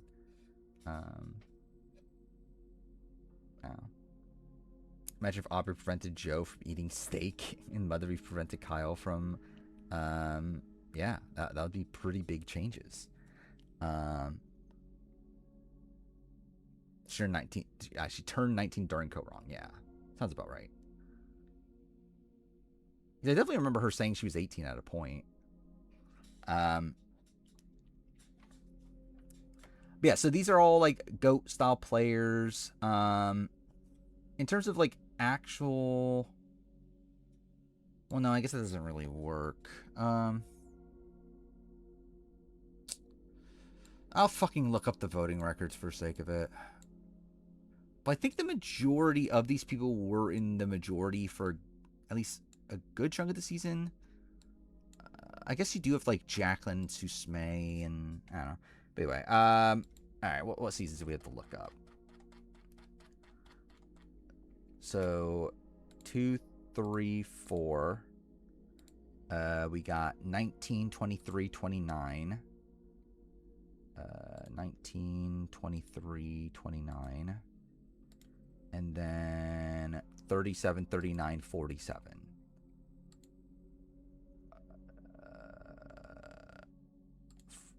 Wait, was it 30? I already forgot. It was 37, right? Yeah, okay. And then Dean is here. Yeah, Dean did need an idol. That's definitely a thing to knock against him. He did go to a good amount of tribals, though. But yeah, he obviously did need an idol. Yeah, you got 1, 2, 3, 4. I forgot that he fucking voted for Karishma every fucking time here. And, like, obviously this was a split. But, like, that's pretty insane. I generally forgot about that. And, yeah, I guess, too, yeah, he was swap screwed to a degree. The thing, it's not like he was in a good spot in his original tribe either, though. Like, by that point, he was on the bottom anyway. But, yeah. Yeah, 1, 2, 3, 4, 5, 6, 7, 8, 9, 10, 11, 12, 13. Yeah, I'll just count it as 13 tribals. So, like, I believe that is the most of anyone so far. But also, obviously, we're going to be getting to other finalists here. So, like, I assume that number's going to be matched. But, yeah, I believe up to this point, Brandon Hans is the highest. And that's from 2 appearances. And then you have Katie at 11. And, like, Rudy at 11. But, yeah, like, 13 is kind of an insane number for where we're at in the list. But also, it's like, obviously, one of them was because of an idol play and whatnot. But anyway, he is in the majority for 1. I'll give him credit for that. So 2. I'm not going to give him credit for that, obviously. 3, 4, 5. I kind of forgot he voted out Aaron, actually, to be honest. I mean, like, I knew the Aaron vote was unanimous, but I kind of forgot Dean was there to vote out Aaron. It was a 5. 6, right? Yeah, 6, 7, 8, 9. 9 out of 13. So, like, an okay record. I mean, technically he votes correctly less often than Brandon Hans. So that's something. But yeah, like, it's a turbulent game. We'll talk about the nuances a bit later. Like, for now, let's just get the voting records. This is Keith we're looking for, right? 1, 2, 3, 4, 5, 6, 7, 8, 9, 10 tribals. Is in the majority for, I think, all but 1. Like, all but this one, right? The Maryland vote. Yeah. So 9 out of 10. Which is... Oh, wait, no. That was KRK. Oh, okay, cool. Which is, like, good on paper, but, like, it really doesn't mean too much. Generally, at this point, like, I don't know if these voting records really matter much at all. But, like, I just feel like I might as well just continue doing them. I actually feel like maybe I'm going to go back and do it for the ones that we skipped over. Like, but also, I don't know if it matters for some of these. Because, like, some of these, I, like, obviously just kind of know them right away. But I am thinking about, like, doing it just for, like, to make the recording process easier. Because, like, at least I have those, like, stats in front of me. I had Dean, like, towards the bottom, right? Because, like, he was saved by an idol. Who am I looking for Africa? Kim Johnson. Who has 1, 2, 3, 4, 5, 6, 7, 8, 9, 10, 11 tribals. I shouldn't even include this, right? Should I include because, like, it's like she's in the majority because, like, she's the only person voting. So yeah, I think I'll do 10 and then 1, 2. I mean, she's in the majority, I think, for all of them. Yeah, she has a 10 out of 10 record. But obviously her positioning in the alliance was not great. Then we got the general, who I feel like is probably moving lower, but I guess we'll talk about it. General has 1, 2, only has 5 tribals that he survives. I thought it was more, but I guess 2 barely went into pre-merge. A 2 out of 5 record. No, 3 out of 5 record. Which is not great, but like obviously there's nuances there. Samoa is also a weird one here. We got Kelly Sharbaugh, who only survives 2 tribes. Okay, cool. So that's that. Then we have Whitney Duncan, who has 1, 2, 3, 4, 5, 6, 7, 8 tribals. Is in the majority for 1, 2,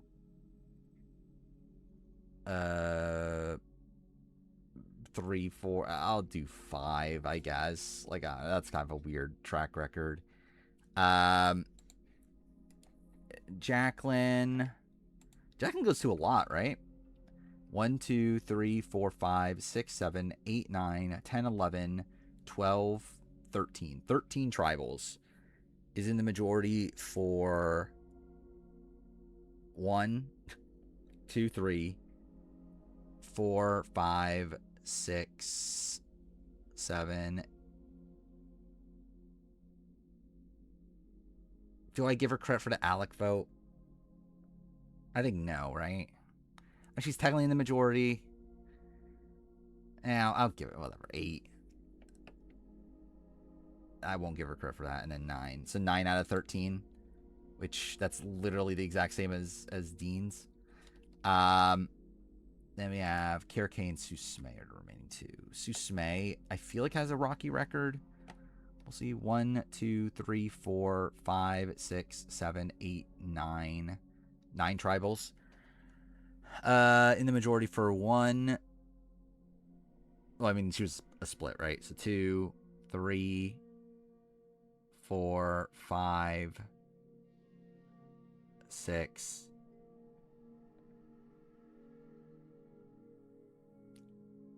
I don't know if I should give her credit for this. 7 out of 9. Which, to be fair, I thought was worse, but whatever.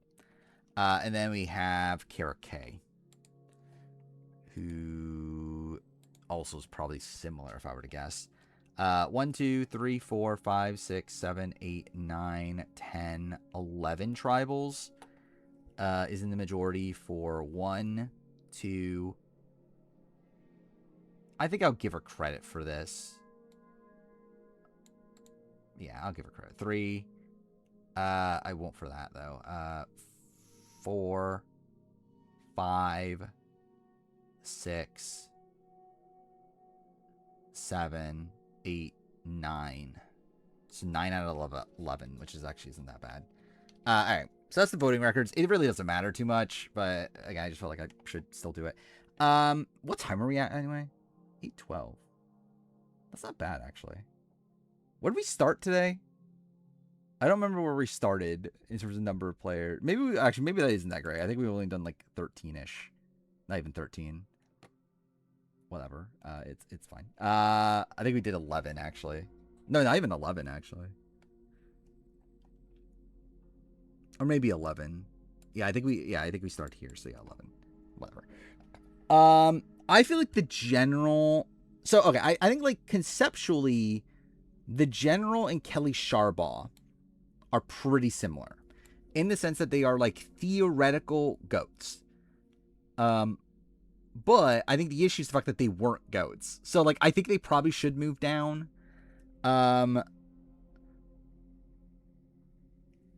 Like these people at least did get to the end. Again, went to a good chunk of tribals. Actually, I guess Whitney Duncan's also probably more of a theoretical goat, but I guess she's not even like 100% a goat. Is like more of the difference there. But like still, it's like Kelly Sharbaugh and the general though. Like I feel like they're definitely like they're people that I think would have struggled to win a jury vote. Though, had their side won out, they would have been at the end. But they just likely don't win.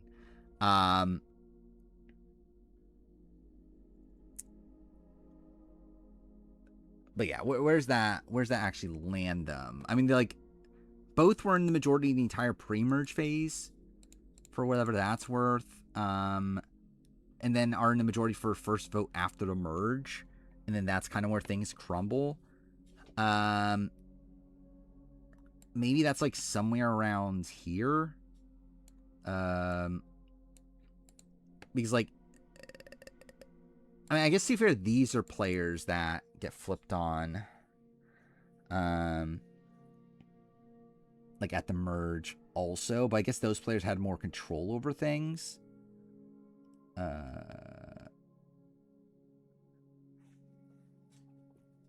Where, yeah, like Nate's obviously someone that gets flipped on at the merge.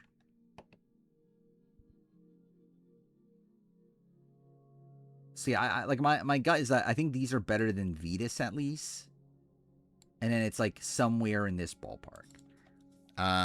Did I ever think Rachel was gonna be on Big Brother when I saw her there? We're talking about this season? No. Especially once we there was like something before the episode aired. Oh, it was like was it Hamster Watch a reality TV fan? One of them said that there's like players that aren't actually going to play or something that were on that were in the premiere or something. And like considering like just how much like we kind of already knew about D and everything, like I was like, okay, this Rachel thing's not gonna last. But yeah, I think somewhere in this range for them.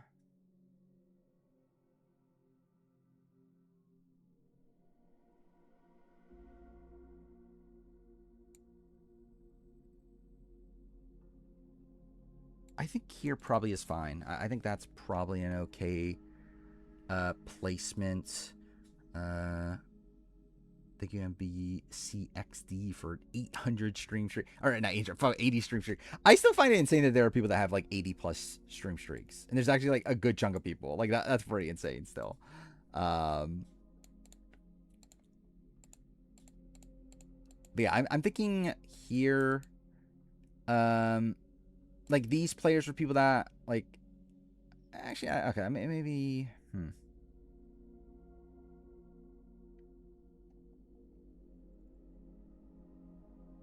maybe the General and Kelly Sharbaugh are like slightly different. Not really though. You're on 39. Well, you missed out on 41 in comparison to MBCXD. But anyway, thank you, obviously. Yeah, what am I doing here? It's like Kelly versus the General. Kelly gets outed out. Like, that's something. The General, like, had more time to do something, was, like, not able to. The General and Dave Johnson. Like, I just feel like it's different. Like, again, Dave got flipped on immediately after the merge. The General, like, had at least a round different there. Also, the General still makes it to Final 6. Like, still survives a decent while.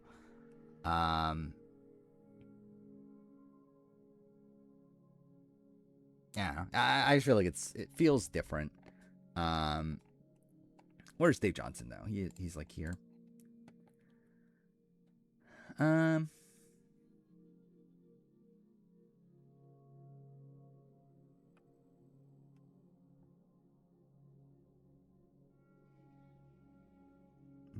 is there. I think he's above Nate.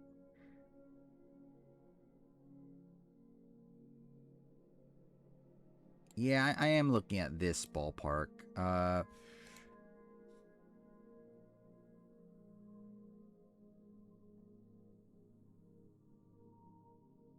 I think I'm going to go here. I think the General at least had, like, allies that stuck by him by the end. In comparison to, like, Chrissy and Libby and them.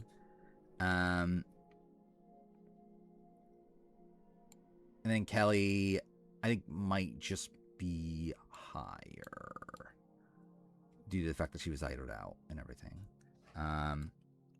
See, I think that's where I'm going with that. 19's there. All right. And then we got these are so like Whitney is another one. Like I think Whitney's the only one left in this that isn't a like end gamer. Yeah, like everyone else is at least the final juror. So like I think Whitney is someone else that we have to kind of like deal with here. Whitney like does end up going to a decent amount of tribals. Is she really that much? Like, maybe Whitney is actually maybe in the Jenna Bauman level. I guess the difference is that Whitney was like, I think the reason we put her this high to begin with is because she was so tied to Keith. And, like, her and Keith were like, kind of running the game. Or, like, running their tribe, at least. When he would have been endgamer if not for Cochran. I mean, that's kind of the case with all these people. The people we just went through of Robert and Kelly Sharbaugh. It's like Kelly Sharbaugh would have been like an endgamer if Russell didn't play his idol or like didn't pull over Shambo. Like the general would have been an endgamer if was it like Kathy and Sean and them didn't flip on the row 2-4. It's like that's kind of what these people are, is like people that probably would have made the end of the game, but likely not won, had like something like one thing just changed. But I think the benefit for Whitney is I think Whitney was more of a like I think with like the general is like kind of the third in that alliance.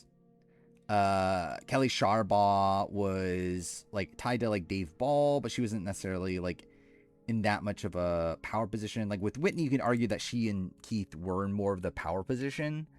So like maybe there's like a little boost from that. Though I think the fact that she fails to ever make any inroads post merge leans like here. I think I'm leaning here.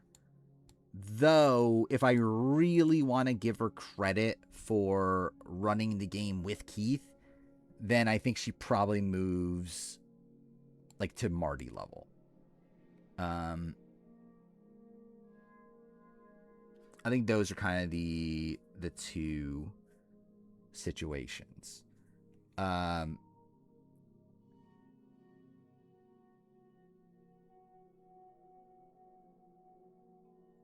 high would Cochran be if he never returned? He'd be very low. I don't know, very low, but like he would be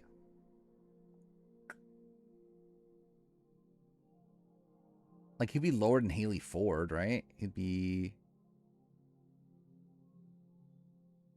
like he's someone that like went to a decent amount of tribals that was just never really that well positioned throughout all of it.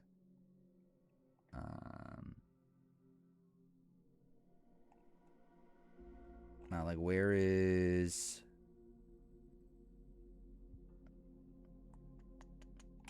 Christina Shaw is like here.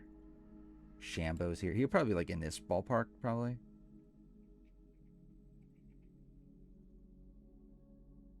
Like, he'll be below Edna.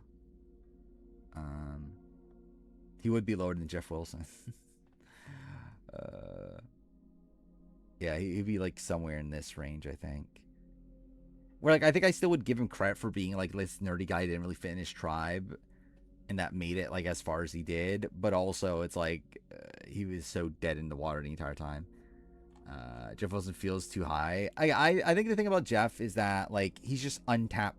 Like it's like untapped potential in the sense that like he seemed to be very well positioned in his original tribe and like quit the game because of a foot injury or whatever. So we'll never like really know how his game would have played out. Plus, also, he did demonstrate, like, some influence in the Ashley vote. Where he looked to be someone that was, like, really pushing to keep Kim around. And, like, Bobby John and them agreed to side with him. So it's, like, I think that's kind of what's, like, keeping him around here. Hate the plane flying missions in GTA so much. Yeah, I think those I just gave up on right away and just died right away, if I remember right.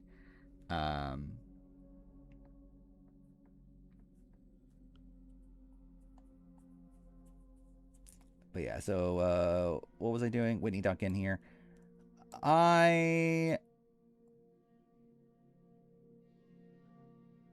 think that's what I'm gonna. Actually, wait. Okay, let me think this through again.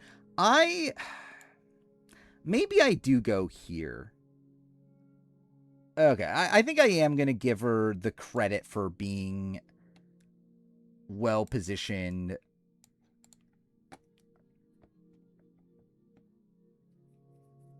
Yeah, I think I'm going to give her pseudo credit for her running the game with Keith.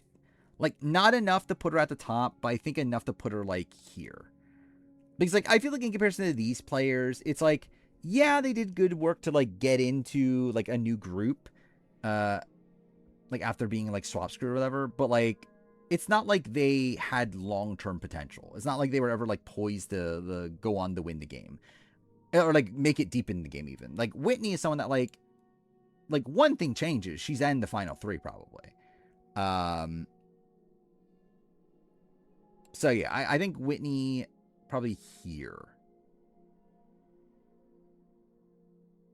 or maybe even above that. Maybe even because it's not like she's the immediate target at the merge. So maybe in this spot, maybe this is like enough to give her credit for like being in a very good initial position. But no, she's not really the person. She's not the center though. Like Keith is the center. I guess for like Julia isn't the center here, but like also Julia was like maintained some control post merge that Whitney didn't.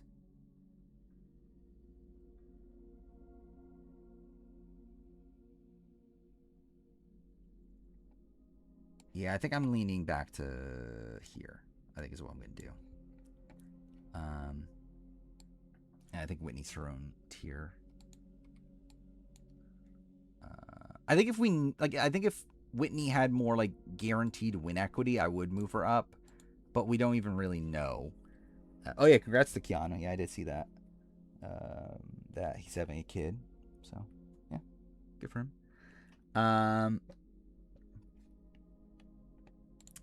Yeah, then we're moving on to people that are more similar. Like, these are all runners up. Or I guess not necessarily runners up, but, like, people that were close to being runners up. At least with Kara K. And so you have Kara K and you have Keith, who are people that didn't quite make it to the end, but if they did, they were still going to lose. And then you have Kim Johnson, Dean, Sue, and Jacqueline. Oh yeah, I forgot that was the thing about all these people. All these people have like an asterisk next to them, right? Like Kara K and Keith have the asterisk of not actually getting to the end, where like Kim is someone that like gets very fortunate with those final immunity wins to get to the end. Dean needed an idol. Jacqueline also needed an idol at final 5. And then Sue, really Sue didn't need anything, but she just has like a bit of a turbulent end game stretch. I do think talking it out, I think I would lean Sue as the best of these. I guess I also have to decide what am I doing with Debbie. Is Debbie the like worst in all these? Or should Debbie even move up to, like, this tier? Or maybe this tier's just going to move anyway. But, like, maybe Debbie is, like, closer to these players. The, like, Katura, like, Nora, Heather. Like, maybe she's closer to that grouping.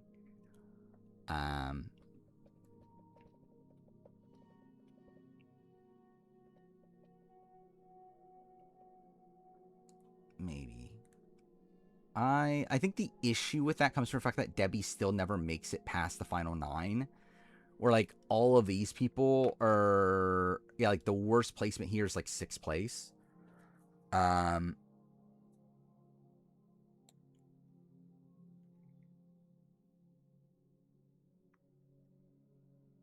So, yeah, I think we'll deal fit in a second. But, like, actually, maybe Debbie closer to, like... here, but this might also move down. I don't know. We'll deal with it later. But yeah, okay, let's rank these people. I think I feel okay with leaving them where they're at. Again, they're all people that made it to the end, but all have like weird things associated with that. Like, I think outside of like, are these the first like finalists outside of Lil? I believe that's the case, right? I don't think there's finalists before this outside of Lil and Lil's Lil. Oh no, Rudy. Well, no, Rudy's not a finalist. But I guess Rudy's a final juror, which I guess to be fair, there were multiple other final jurors. Yeah, in terms of finalists, though, yeah, it is just. Oh, where's Susie? Yeah, Susie also. Yeah, okay, yeah, Susie's also lower. Should Susie be that low?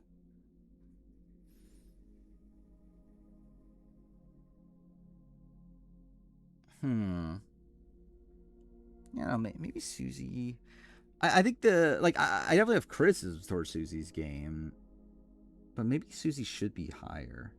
Susie started a YouTube channel. Oh yeah, I forgot. Someone did mention that. At least I remember there was like a recent sighting of Susie, and someone posted that. Yeah, was it that she had a YouTube video or something? That might have been what it was.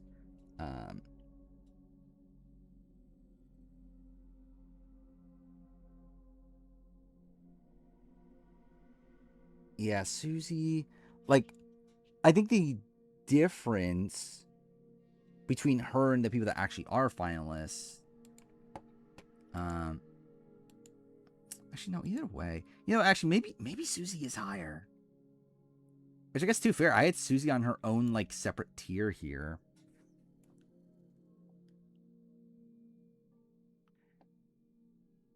Maybe in general this group moves higher? Is that something I'm doing? It's like, to be fair... No, I don't think I'm going to do all of them. I think Susie is someone that, like... She got to the Final Four naturally on the Final 3 season. I guess the issue comes from the fact that at least all these people had, like, good alliances for a lot of the game. For the most part. Susie... I guess you can argue Susie did too, but like, Susie was just on the bottom. I think that's kind of the thing that's, like, holding me back, is that Susie was, like, the fact that, like, even Maddie didn't want to take Susie to the end. That, like, it was meant to be, like, Maddie shook her Bob, and she had to win final immunity. Like, that's, like, that's for sure an issue.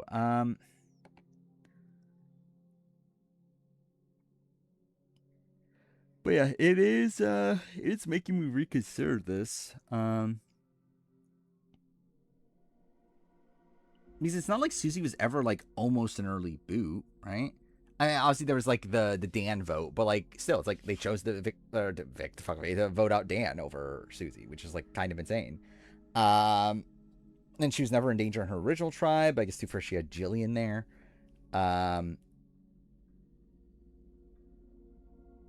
And yeah, she was like a swing during the Marcus vote. Yeah, I think I'm being convinced to move Susie up. I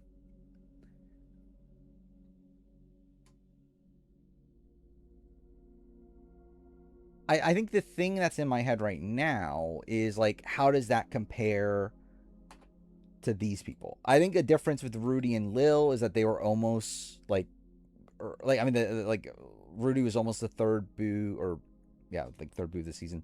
Lil was actually a third boo of her season. Like, Susie was, like, never actually in true danger. Like, Jan was also next on the pecking order. Butch, not as much. I think Butch is one that you could argue higher. Like, Lydia also was, like, seemingly in a lot of danger early on. I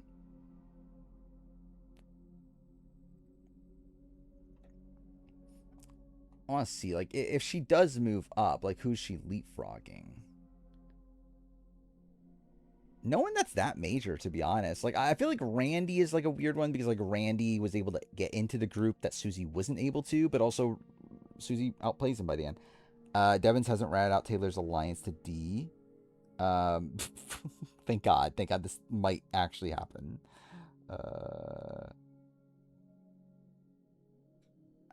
But yeah, I think I'm getting higher on Susie. I think like I still wish she had like more of an actual like core alliance. I think that would have made her moving up a lot more like I don't know, would have made it feel a lot better. Was Big B included? What is it? It's Devins.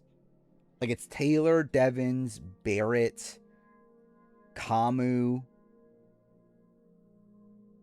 And who is the other person? Lyric. Right? It's like in Taylor's mind, the leaders of all the groups. I guess. Because Barrett is surely a leader in his group. It's the most fucking random alliance ever. He's knowing about Andrew's plan to get Drew out. Shut that down. I mean, as he should.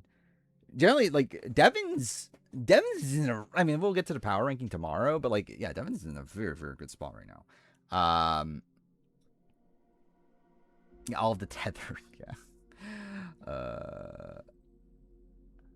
Yeah, like I think Susie, I'm just actually moving up.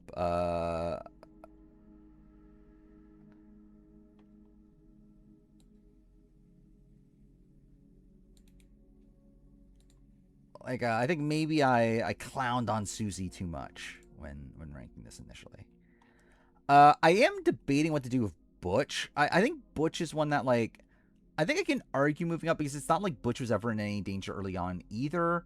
However, Butch does like completely lose control post merge and gets kind of lucky to have the things play out in his favor by the end. But even then, he's not even able to make it to the end. Like, so.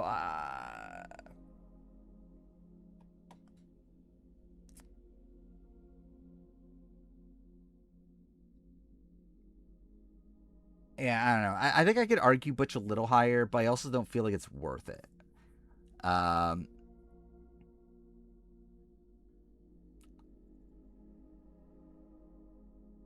But like Butch was actually in like a pretty decent spot early game.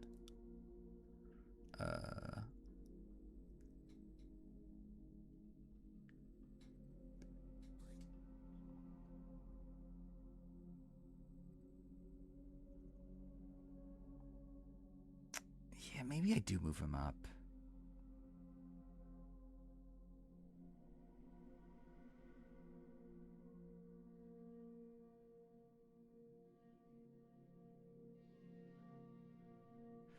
Yeah, I think I moved Butch up. Like, I think Jan and Lydia were still not in like particularly good spot. Like Butch is someone that like was kind of the like, even though again he's not a particularly active player, he was like in seemingly the best position on the men's tribe, right? Where like had the Roger Alliance won out, it's like he's in the best position there, having a close relation to Roger and to Dave. Also, his plan is to go to the end of Roger, who he probably does beat. He still makes it all the way to Final Four. Despite some rockiness there. I'm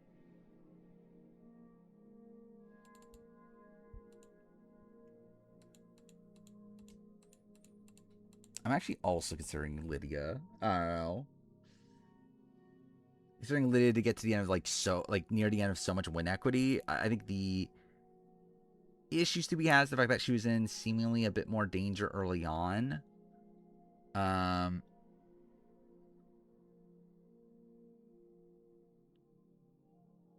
But even then, it's not like she was ever actually on the outs.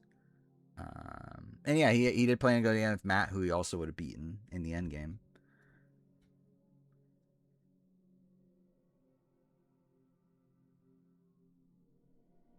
Yeah, I think what feels better right now is moving these tiers together. Or maybe actually, I think probably a difference of Tarzan and Kelly Purple there. Dan Lembo and Jan there.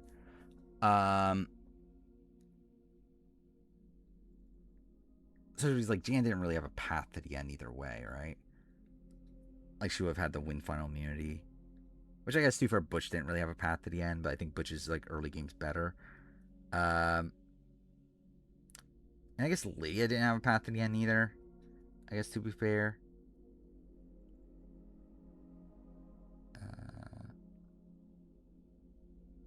Why didn't Matt take Butch? Because he was loyal to Rob. He's more loyal to Rob. I mean, like, from my understanding, like, Matt was just going to take Rob no matter what. Like, his plan was always to go to the end of Rob. But it's just a spot where, like, he obviously threw the final immunity because, like, he didn't want to be the one to make the decision there. But, like, he actually did want to go to the end of Rob. Yeah, he threw the final immunity because, like, he didn't want the blame of, like, because he had a final 2 of both. Like, he had a final 2 with, like, Rob and with Jenna. So, like, in his mind, he was like, well, if I win final immunity, then I'm burning 1 of the 2. I'd rather not burn 1 of the 2. Like, they're going to both take me anyway. So, like, yeah, I think that was his mindset. But, yeah, from what I understand, he was always taking Rob, though. Which, I mean, to be fair, like, I think he has a better shot against Rob. There's at least, like, people upset, like, more upset at Rob on the jury. Like, ultimately, he would have lost anyway. Like, yeah, it's like he's losing either way. But, like, at least I think you can, like, I think he at least has more of a pitch to get, like, the Alex and like, Heidi votes. Against Rob, I think he probably only gets Butch. And maybe Chrissy. Like, it's probably around the same. Like, I think Rob still gets, like, Rob gets Dina. I think Alex and Jenna and Heidi do ultimately vote Rob. Dave is one that I'm not really sure, actually. Dave could vote Matt, to be fair. Because I know Dave was not a particularly big Rob fan. Not even, like, out of bitterness. He just, like, wasn't, like, they just didn't really, like, have much in common. But, yeah, it's like it's not that different. But Rob does win, though. Andrew 28 game better than 2016. I mean, yeah. But, like, that's not saying anything. Butch and Keith Famey back-to-back.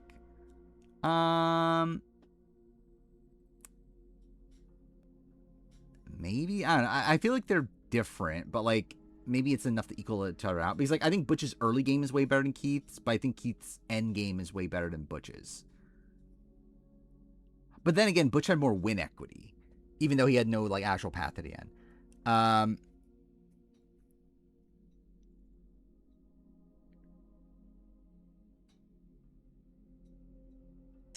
Yeah, I think Butch is definitely moving. Also, yeah, why is Butch below Dave? I think that's also kind of a thing that doesn't really make sense.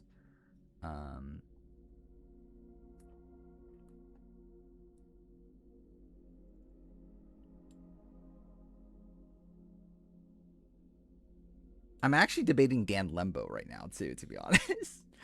Like, Jan, I think I'm going to... because, like, Rudy and Lil, I think they're 100% here. Like, I think that just makes sense based on everything. Like, considering they were, like... Again, they were lucky to even make it to the merge and all that sort of stuff.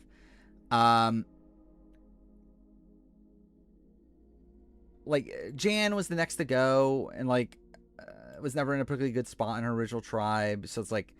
Her being here also feels okay to me. Dan Lembo, though, is someone that, like, how the fuck did he make the merge? Like, that in itself is kind of impressive. Yeah, Butch also, yeah, like, yeah, he would have made Final 3 had it not been for Jenna winning Final 4 immunity. And at that point, who knows? Maybe Butch beats Rob in Final immunity. You never know. Butch could win the game there.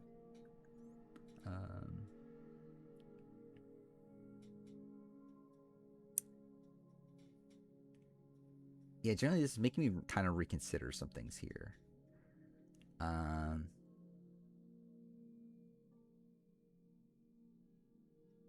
Because, like, is...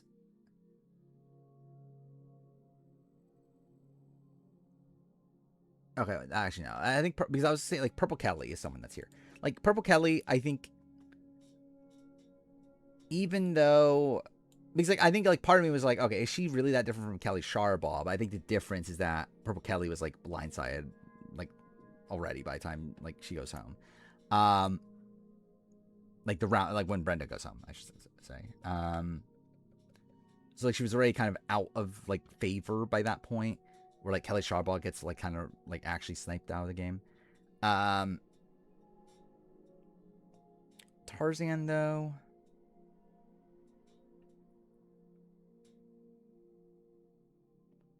I think Tarzan was in that bad of a spot, but also it is Tarzan.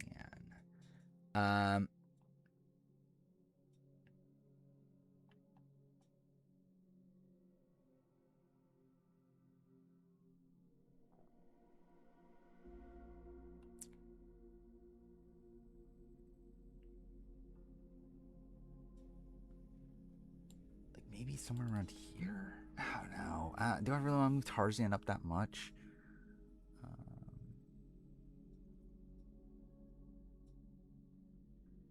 I'm talking about Kelly Pro's blindside when Brenda goes home.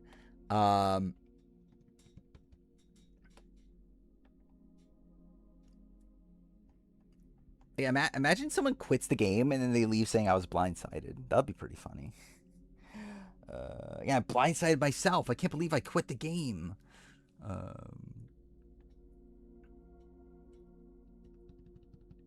Yeah, like Tarzan wasn't particularly close. Like he didn't really have a true path at the end.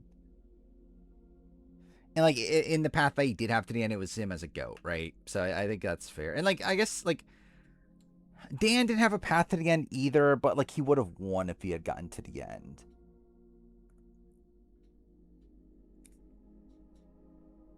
So like that's something.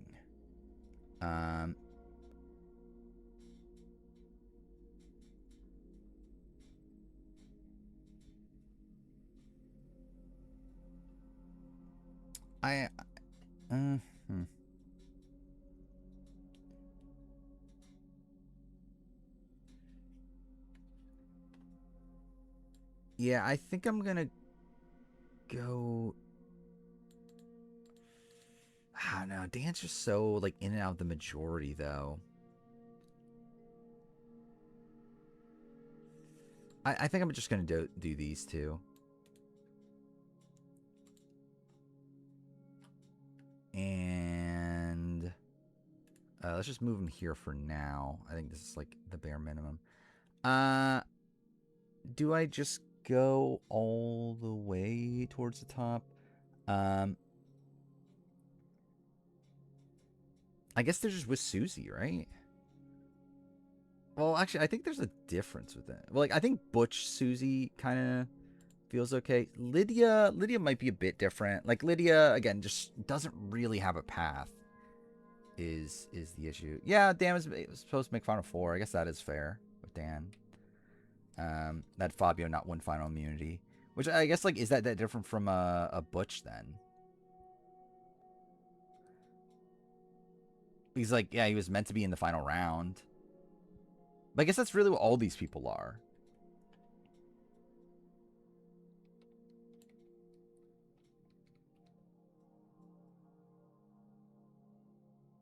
Did I just move all of them up? I don't know. Do I want to move Jan up too?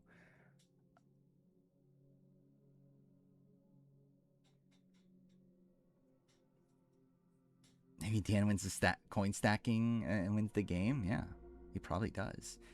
Yeah, it's like I think the problem with Jan is that Jan is like the next to go for like so much of the game, right? Like had Chugon gone to another tribal at any point after the fourth tribal, like they still have four, right? They have 4 more rounds in those tribes. Like if they lose any of those, Jan is gone. So yeah, I think I go Dan Lembo. Okay, I think this is what okay, let's do it. How do I do this? Dan Lembo's here with like Lydia and them. I think Jan is someone that we move.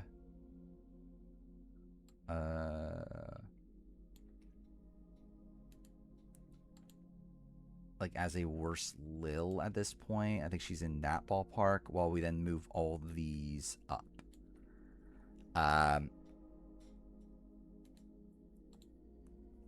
Let's just do that for now here. I don't know if I'm sticking with this in particular, but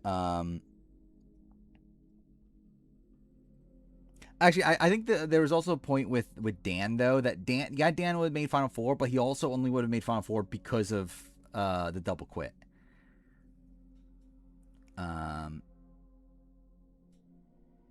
So maybe that is a factor that moves him back down a little bit.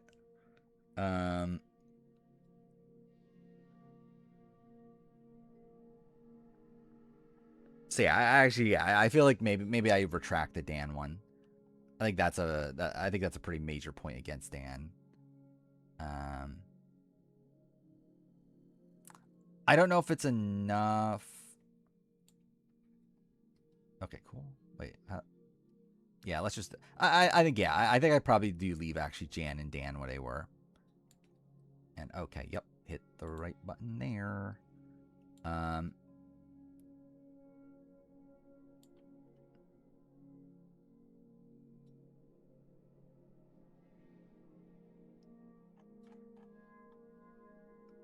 Okay. So let's do that again.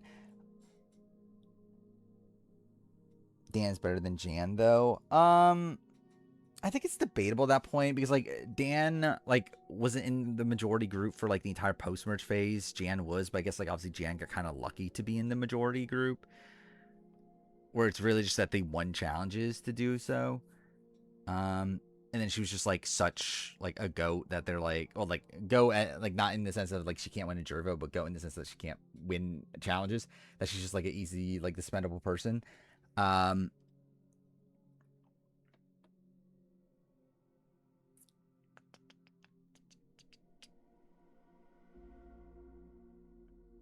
Yeah, I'll switch it.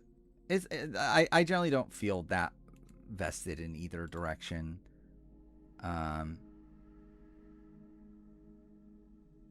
Like, I think I could argue it either way. Because, like, Jan was in more danger early on. Dan was in more danger later on. But Dan also, like, yeah, the fact that, like, Dan was never in danger early on is kind of insane. And then also the fact that, like, he seemed to have more, like, inherent respect from the jury than Jan. Or, like, Jan, if she gets to the end, she probably wins, but that's more so just an anti-Brian and Clay thing than, like, Dan, who is, like, actually loved by the jury. Yeah.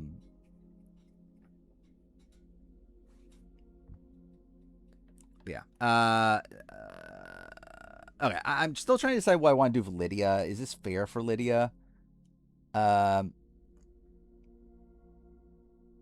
Like, Lydia's someone that, like, again, no one that, like, a Dan that's, like, impressed that she makes it, like, to the merge, considering, like, she, like, was looked at as a physical liability, but also she made some pretty good relationships along the way.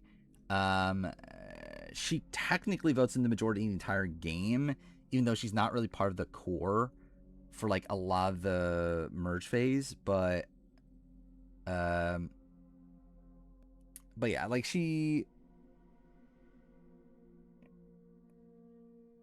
does end up getting to the Final Four with a lot of win equity.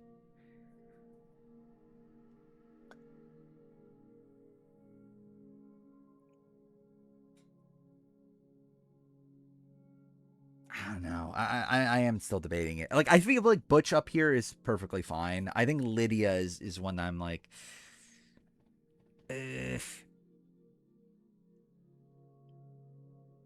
like, she's better than Dan for sure.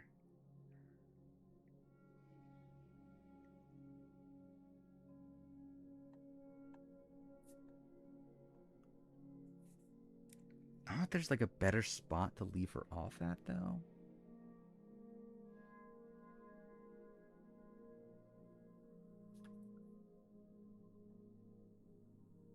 I mean, I don't know if how that factors into much though. That, yeah, it was a terrible move to vote her out for sure.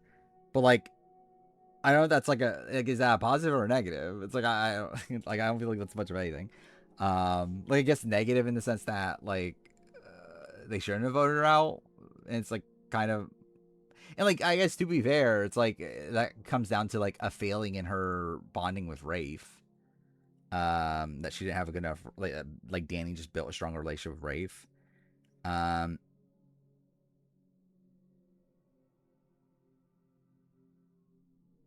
Like I do think she has some decent survival instincts, but yeah, I think I am just gonna move it back with Lydia. Like I think she is just kind of like a better version of Dan Lembo. So yeah, I think that's what I do. I think I do this. Wait, no. Switch Butch and Lydia. Move Lydia down here. And then we do move Butch up still.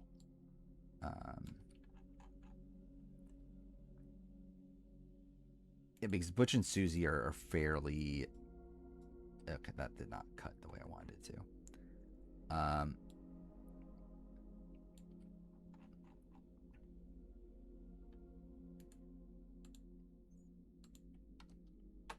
Like, if anything, Butch is, like, higher than Susie. Butch had, like, win equity, right?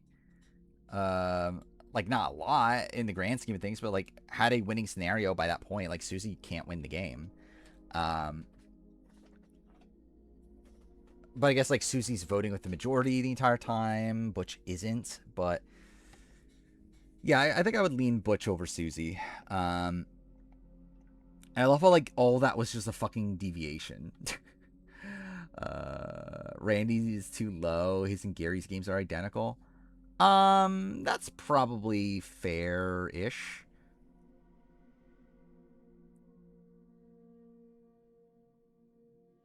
Yeah.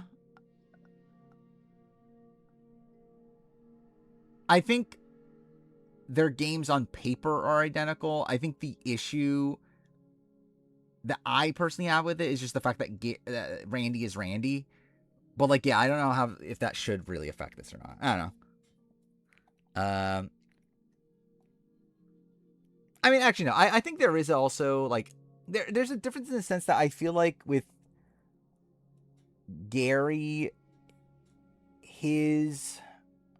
I don't know, what's the way for it? Like, I feel like, I don't know if this is practical, but, like, to me at least, it feels like Gary's endgame path is more, like, feasible in the situation where, like, tribes don't swap and everything than Randy's. But, like, that's purely speculative, genuinely. Like, that's obviously just, like I guess, like, that's not a real thing. But, like, I don't know. It's like, I don't know how real the Randy, like, how true the Randy alliance was. They were like, yeah, Randy, again, like, supposedly had, like, Dan and Maddie and Susie or whatever. Like, I don't know if he's ever staying true to that. And, like, if he does go to the Onions, like, he's towards the bottom of that pecking order.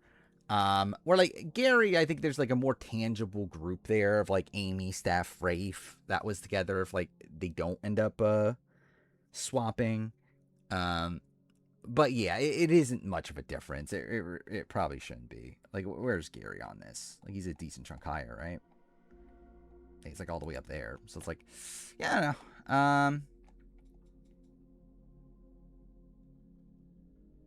Like, I still think I probably dock him for the Here's His Villains of it all, but, like, yeah, it probably shouldn't be that big of a gap, even though, like, I think it's a spot where, like, based on the current criteria, that is the case. I think if we're going on the old criteria of, like, factoring in a lot more of, like, social ability and everything, like, Randy's definitely like, I think Gary's obviously just a better social player than Randy. Like, Randy's someone that I think struggles to win a jury vote, I think is also a factor. Or, like, Gary's someone that I think is, like, the shoe-in to win if he gets to the end. Or, like, the only person that, like, the only people that dislike Gary were, like, Judd and Cindy, but that's because, like, he was kind of, like, blowing up their spots.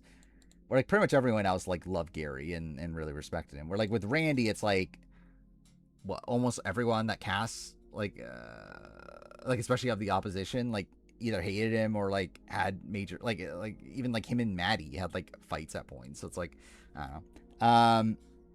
But yeah, it's, like, I could definitely see a spot where Randy could move up here.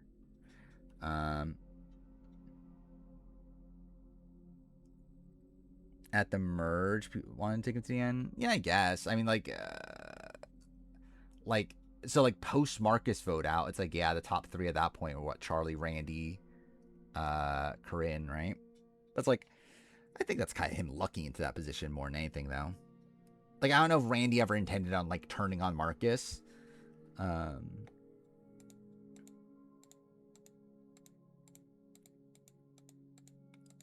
yeah. Like, I think Gary's definitely better than Randy, but again, I think the gap being that massive does feel a bit weird. But I think we'll more deal that when we get to Gary. Because I do think there actually is a pretty big argument that those sort of players are moving down, like the Austin Carty, like Nick, Brandon, Tier, like these people, some of these people at least. Yeah, we'll have to deal with that when we get to it, but I think for now we'll just move forward with these. Yeah, am I going with Susie and Butch here? I think that is okay. Okay, what am I doing with Debbie? Am I landing Debbie here? Maybe for now I am. I mean, the Blockbuster, I feel like Jason's the front runner. But obviously just depends on what the comp is. Like, I feel like Lala has the least chance. But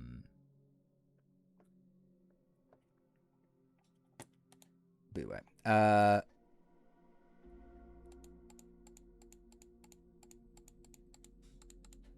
Let's see.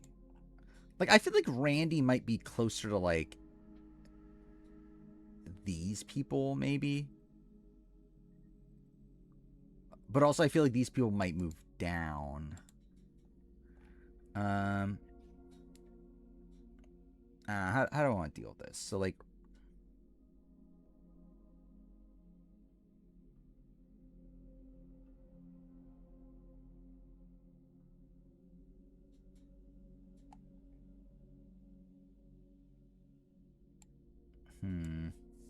because, like, I feel like I want to remind myself about the Randy thing, but I don't really want to move Randy yet, just in case I don't do it. Maybe I'll, like, write his name here. And see if that but actually, no, that's gonna ruin the count whenever I try to count things, so that's gonna bother me too.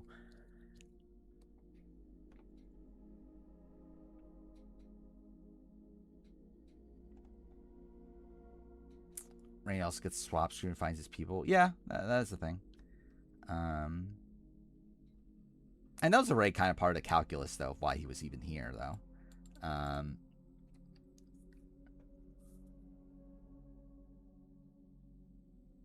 I'll move Randy because we all now spend our 20 minutes on the debate. Yeah. Yeah, fuck it. I'll move him up. I'll move him to here for now. I'm trying to remember the Randy Jeff Varner thing, though.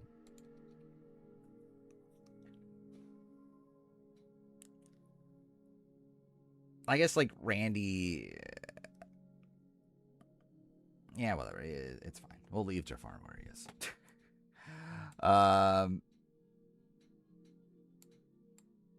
Okay. We've done 14 people today.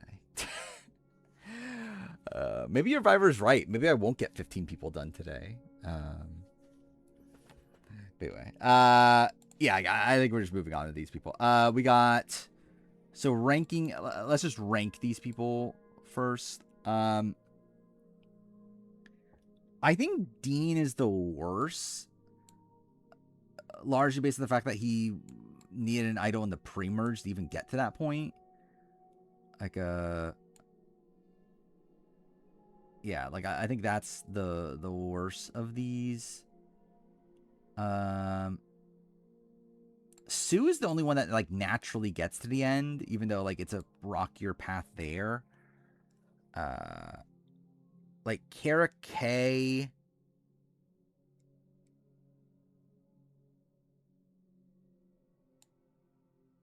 Like, Kara K, Kim...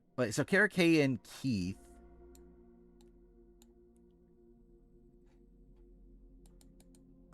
Okay, so I think in terms of like end game positioning, it's something like this, I guess. Actually, no, I guess Keith above. Yeah, it's like, I think Sue's the best. I think Sue, like, again, just on positioning. I don't know if I'm going to keep it on the list itself. Maybe I will. But I think just on positioning, Sue's the best. Like, she was always getting to the end. But obviously she struggles to win. But again, all these people do, right? Yeah, none of these people were winning the game. Yeah, Sue had the cleaner path to the end. Then, technically, it's Keith over Kim Johnson. But I feel like Kim, because like Keith was third, Kim was fourth. So like, that might be an edge for Keith. I want to give the edge to Kim over Keith because I think her early positioning was better than Keith's.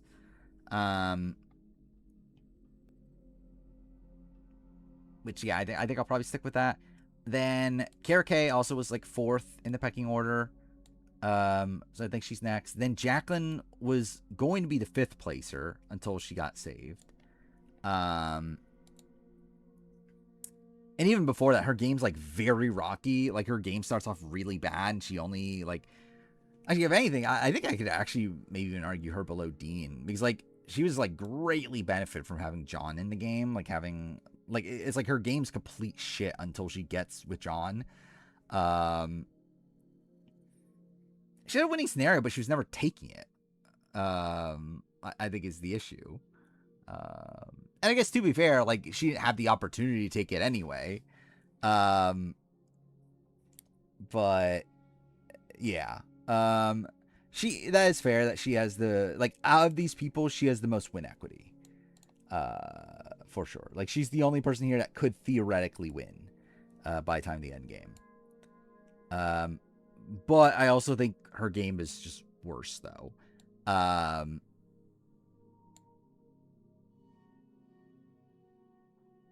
Yeah, so Keith should be above Kim. I think it's close.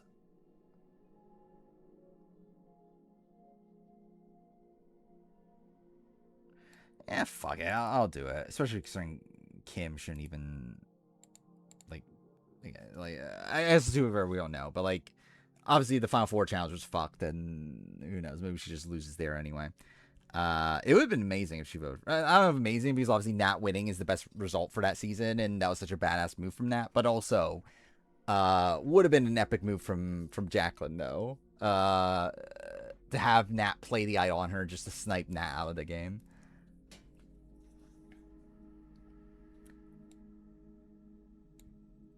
But yeah, I'm thinking of something like this. I still think there's some debate to be had with Butch and Susie.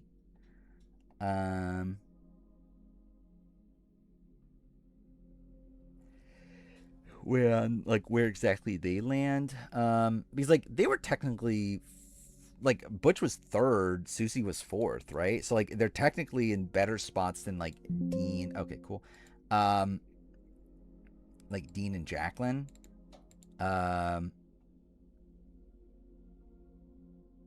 Like realistically, Butch should be better than Keith Famey even, I think, right? I guess not necessarily. His path to the end is worse. Yeah, she probably does win. Like Nat gets voted out there. Final immunity probably goes to, well, Jacqueline wins, right? So yeah, she probably just wins because like they're voting out Keith at 4. I think the thing about Butch that's bothering me is that I do think Butch's like post merge is kind of all over the place, and I feel like that's the thing holding me back. But he was meant to get the final 3 in a spot where like he's immunity way win from winning the game. Which like that's more than you can say about a lot of these people.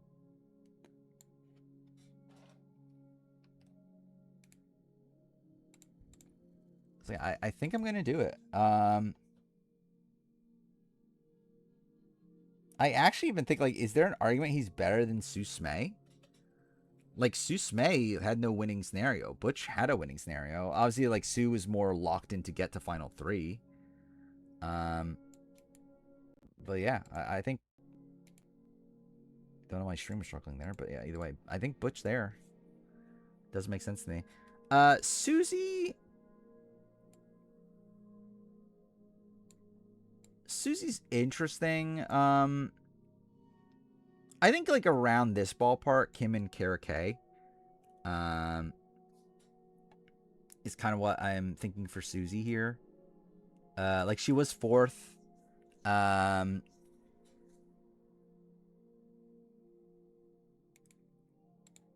think I would lean this. Like above Kara K, I think she was like had more steady navigation through the game.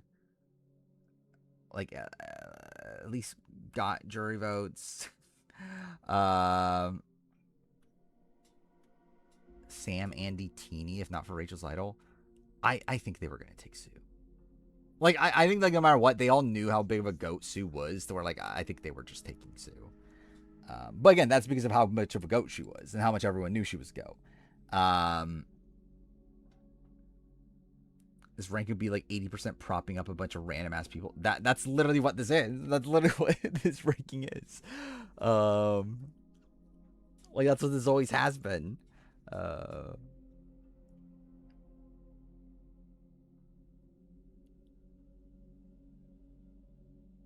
I'll be honest, I kind of want to move Debbie up with Randy. But she still doesn't make it past Final 9. So I think I'm holding back still. But like part of me wants to move up Debbie. Because like the thing about actually, I guess like the main criticism for Debbie is the fact that she should have been a GOAT and she couldn't even be a GOAT, right? Yeah, it's like her own people flipped on her to where she couldn't be a GOAT. So I think that's like a... Like that's pretty bad.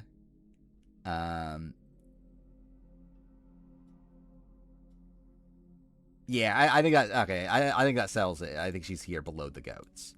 She's a GOAT that couldn't be a GOAT. So yeah, I think that's yeah. Which I guess to be fair, where's Abby Maria? Because like that's kind of a similar logic for Abby Maria. But Abby Maria had 2 deeper runs. Where the fuck is Abby Maria? Oh, she's literally right there. She's not even that far away. So yeah, we'll deal with that in a second. Or a second, as in probably tomorrow. But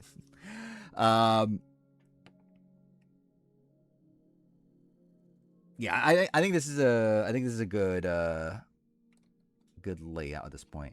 I think I'll put Jacqueline and Dean in a tier. Then we'll go Kara, Kim, Susie.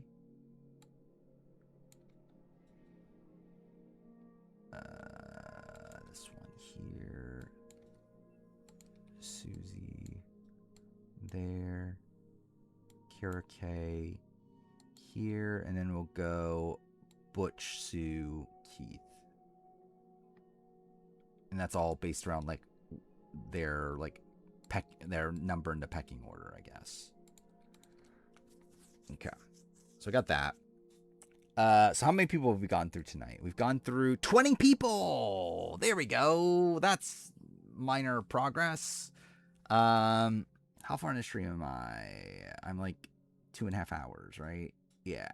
Fuck. Whatever. All right. This tier. What a tier this is. We hit the over. I can't believe it. Yeah, what a great tier this is. This is also just like a tier of like goats that didn't end up being goats, right? But like I think a lot of them had better navigation through the game. I think Matthew might end up moving down though. We'll see. So we got Matthew, Sundra, Crystal Cox, Stacy Kimmel, Nyanka, Heather, Nora, Katura, Romeo, and Jake.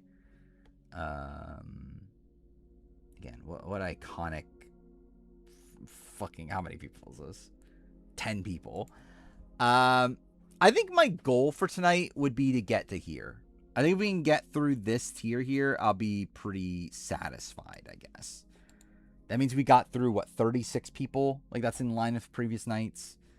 So, yeah. Do I bother looking up voting record? Because it really doesn't matter that much. But I guess I probably will.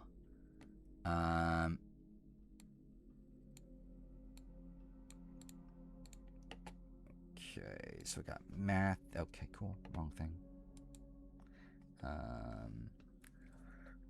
Nora at the top. She had the most win equity. That's probably fair. Yeah, she probably does have the most win equity at least. Like, I think Matthew. I feel like Matthew should be lower. Probably. Is like one thing. Sundra.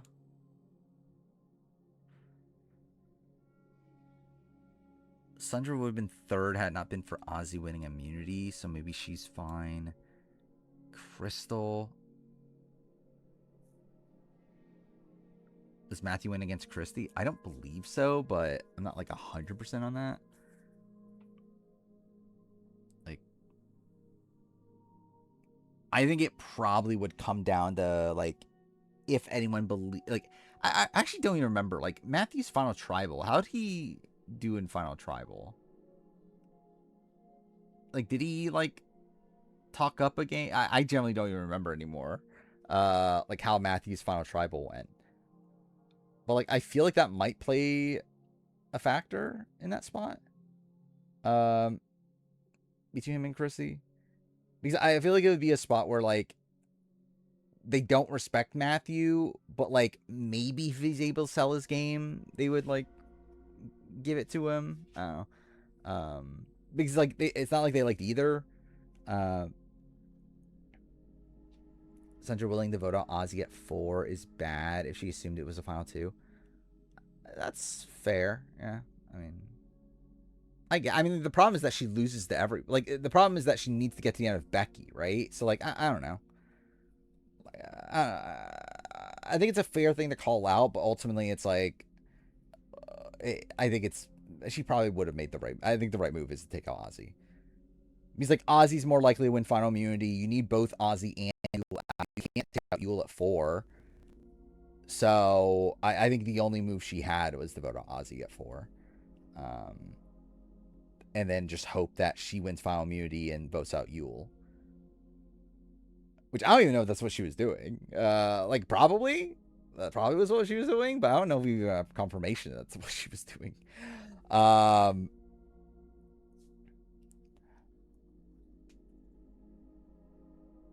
Anyway, I think Matthew is worse than Butch, based on how we're currently looking at things. Like, again, Butch probably beats Matthew. Also, Matthew's early game is worse than Butch. It's like, yeah, his end game stretch is pretty decent. But it's like a lot of it's based around the fact that he is a GOAT and people are just kind of like willing to let him go to the end at that point. Yeah,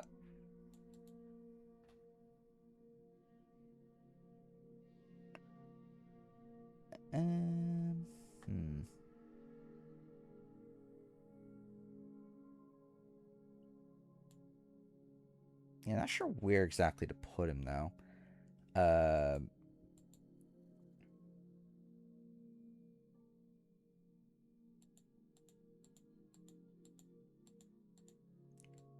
My guy Stacy also might move lower. Yeah, it's fair with Matthews that he did end up controlling the endgame stretch. But it was more so from like a power goat sort of situation. But again, I think to be fair, it's like none of these other people were power goats. Because like the true power goat tier is kind of like up here. Or at least the sugar dreams of it all. But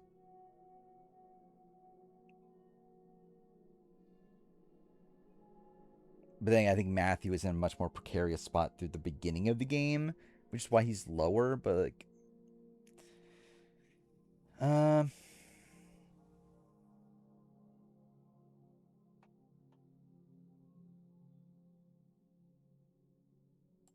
I think I am gonna look up the voting records, just like not really for the sense of like actual the raw numbers of it all, but I think just to like visualize their games. I think it's just easier to do that. And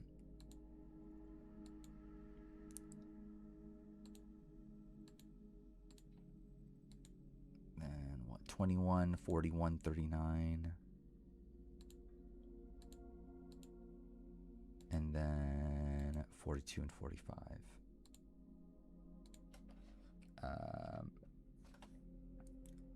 So like, yeah, with Matthew, 1, 2, 3, 4, 5, 6, 7, 8, 9, 10 tribals.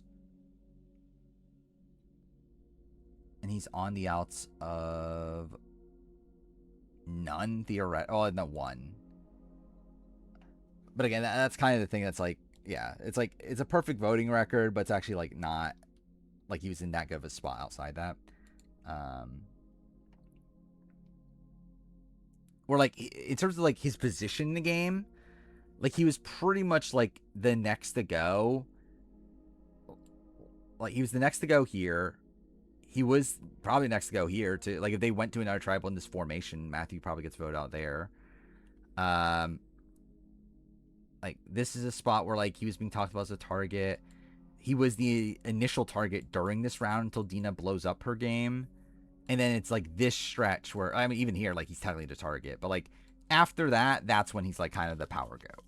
Like that's when he's kind of controlling things, but like because people are like kind of resigned to, okay, fuck me, to letting him get to the end.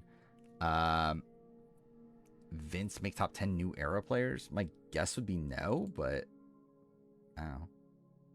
I don't think he's in my top 10, but he might be. Like if he is, he's like right on the edge. Yeah, who is from 13? Sandra. 1, 2, 3, 4, 5, 6, 7, 8, 9. Wait. Let me recount that. 1, 2, 3, 4, 5, 6, 7, 8, 9. And then I'm not going to really factor that one in. I think she also has the same thing. Like she has 1 tribal. Where she's not in on the votes. But again, that doesn't really matter too much.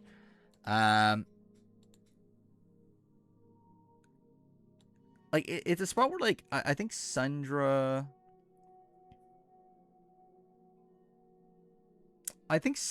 at the top of these people. At least. Matthew, I'm still a little bit up in the air on what exactly to do with him, but I think Sundra is better.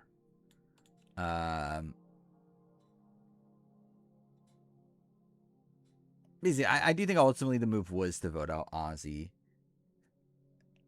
I wish I knew a bit more about her intentions. But,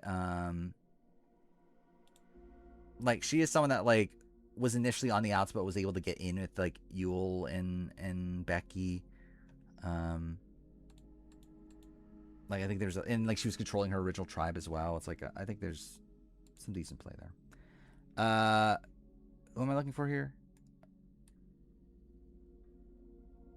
I generally forget. Who am I looking for here? 14. Stacy. 1, 2, 3, 4, 5. Only 5. Well, I mean... do I give her credit for this? This is kind of a weird situation. Because, like, I think she deserves credit for, like, getting the vote onto Yao-Man, but she also doesn't because she's the one that led to Yao-Man playing his idol. So it's like... oh, it's kind of like a net, like, neutral, I guess. So yeah, we'll do 1, 2, 3, 4, 5, and she's technically in the right side of the vote for all of them, but that's again not really doing too much. Gabon. Crystal has a lot of tribals, right? 1, 2, 3, 4, 5, 6, 7, 8, 9, 10. Survives 10. And I think it's in the majority for all.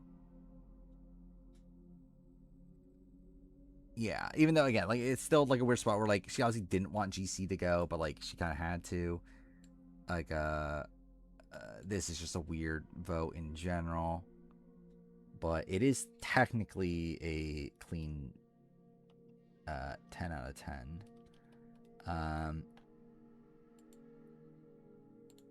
And then we have Nayanka, who I think has a perfect record. Yeah, 6 out of 6 for Nayanka. Yeah, I hate that it does the fucking autofill.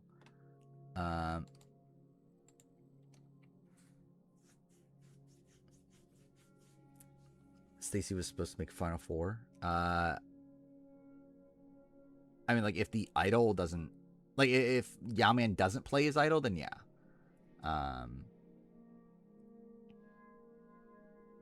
Like, Yao-Man goes out there, Boo's still the next target. I don't think Dream turns it against Earl. Like, I'll be very surprised.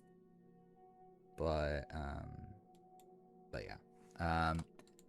It was obviously, like, yeah, it was possible. Like, she's, I don't know. Like, okay, so, like, if she wins final immunity, I think they're still voting out Dreams, right? Like, they were going to vote out Dreams in the actual Final Four that we got when, like, before Dreams won immunity. Or, like, after, well, like, if Yao-Man had immunity, I should clarify. So, like, yeah, I wouldn't be shocked if they just vote out Dreams there.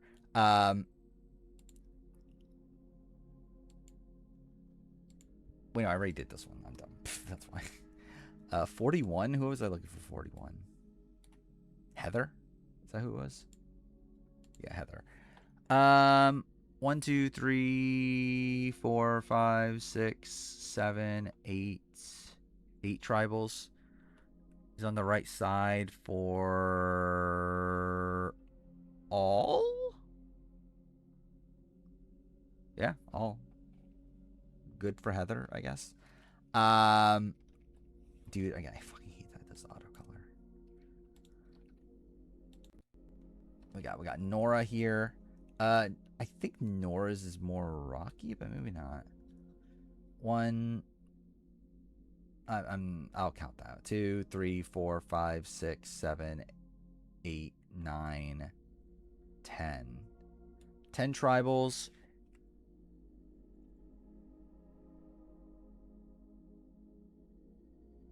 I think only one where she's on the outs. Which isn't too bad. Then we have Romeo here, right? 1, 2, 3, 4, 5, 6, 7, 8, 9 tribals. He's on the right side for 2, 3, 4, 5. As well, out of 9, right? So that's pretty bad.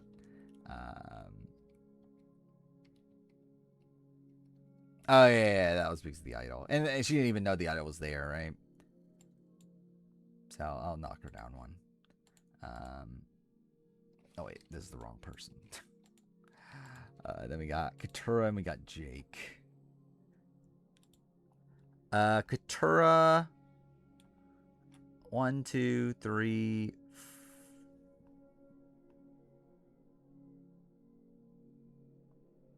I don't know what I do with this. Like, she was technically still with the majority group, so it's like, I guess. 1, 2, 3, 4, 5, 6, 7, 8. 8 tribals is in the majority group for 1, 2. She technically was here too, right? Like, I believe the story is that she was, like, she voted with, like, she was in on the plan, but she was like she was told about the Kelly vote, but she didn't vote for Kelly because they were trying to keep appearances or whatever.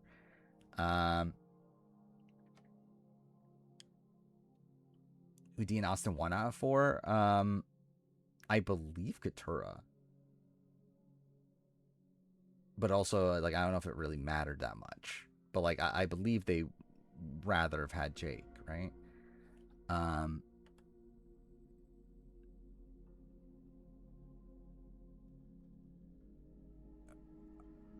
think I'll give her credit for, like, every round, I think.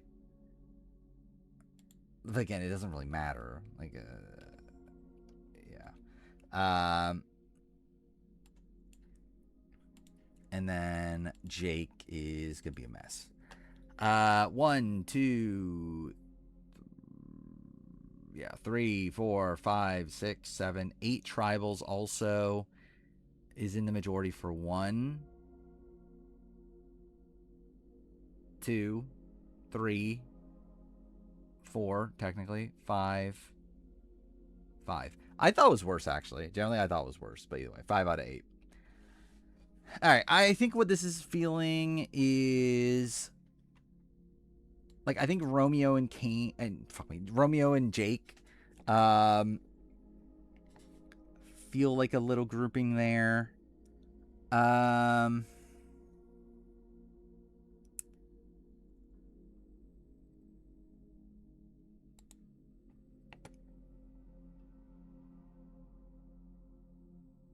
After that, I don't really know what to do, though. If I'm being honest. I think Romeo and Jake might be lower than these. We'll see.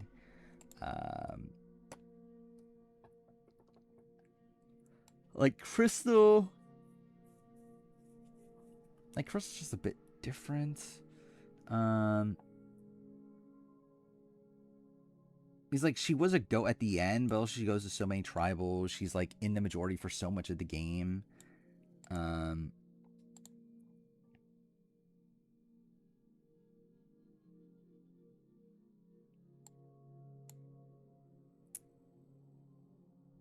Like is... And again, I think this is a spot where like the voting records don't really represent what like their games, right? Like because like it's a spot where like Matthew gets a 9 out of 10 record, and it's like his record's not bad, but he also was like the next in line to go home for like so much of the game. Like Heather has an 8 out of 8 record here, but also like it's not like she was like the best position in the world the entire game. But I guess to be fair to Heather, it's like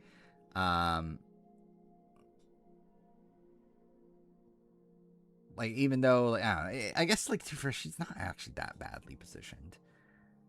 Like yeah, I think she struggles to win the game, but even then she like theoretically has a winning scenario. So I guess like maybe she isn't that bad amongst this field.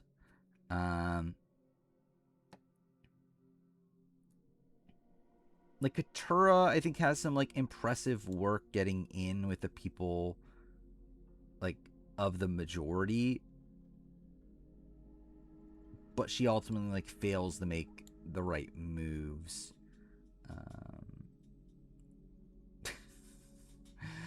Who's the new Air pre-merger I'd like to see play again? It's not Matt Williams, I'll tell you that. Who is the actual answer? Who's the pre-merger from New Era that I would actually like to see back the most? I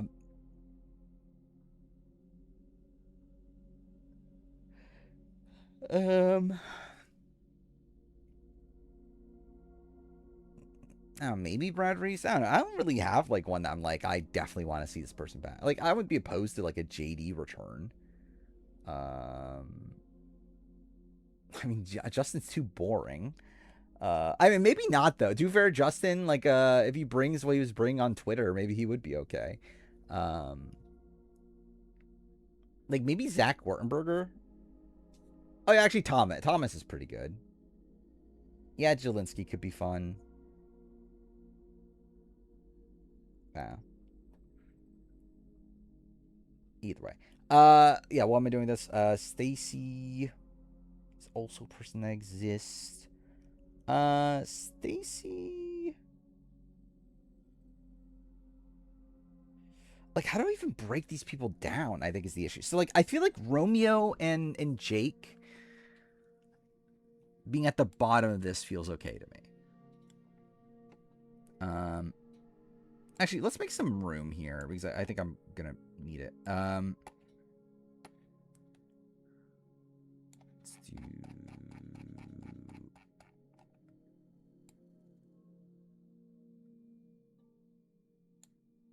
Okay, so let's do that. I think Romeo and Jake are possibly worse than these. Like, at least these people, Jacqueline and Dean got pretty lucky at points in the game, but they at least did have, like, an alliance by the end. Or at least Jack had an alliance in the middle. But either way, it's like they had an alliance that, like, got them to the point they were at. Jake is just, like, really flip-flop. Like, he's just, like, stumbling his way to the end. And kind of the same thing of Romeo. I guess Romeo finds, like, some traction at the final 6.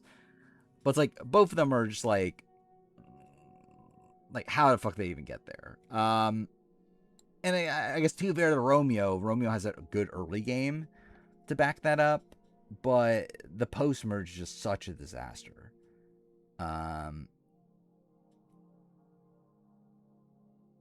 So I think my instinct is to have them lower than this tier.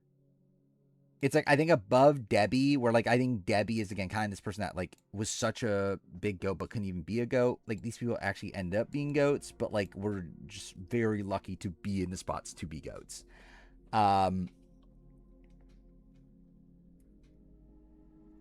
See, I think Romeo and Jake there. Then... generally, why do you like Matt Williams? I generally don't even know why you like Matt. Like, he's fine. Like, he's just, like, one of the most forgettable people in Survivor history.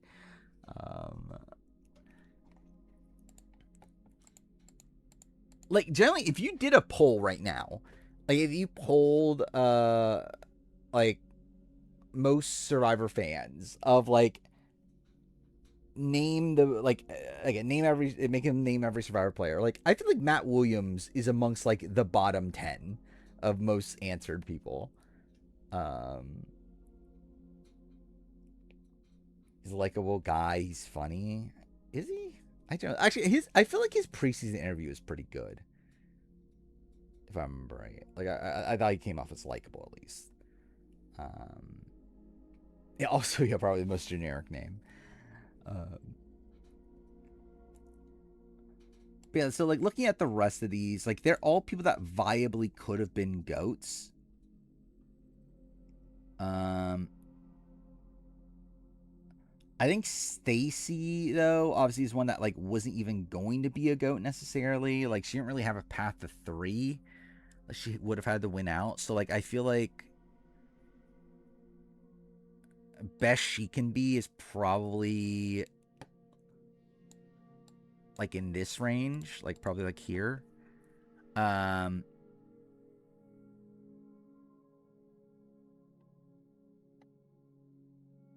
Then,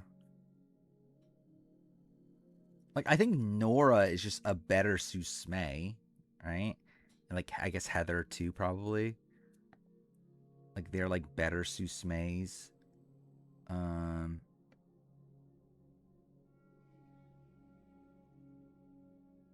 you know, okay, let's actually move people, I guess. I guess that makes it probably easier to do that. It's like, yeah, Stacy Kimmel, I think there feels okay to me.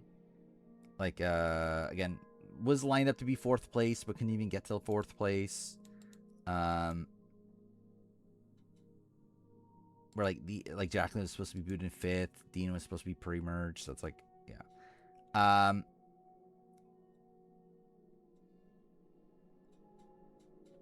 Crystal, I feel like Crystal might just be better. I don't know. He's like Crystal, like, again, like, and I guess, like, too fair, she's, like, gets fortunate-ish swaps. She does get fortunate swaps, right? She's in the majority for all of them, but, like, she's still able to, like, be in the majority in 4 different tribe configurations, which is pretty impressive. Even though, like, obviously a lot of them were handed to her.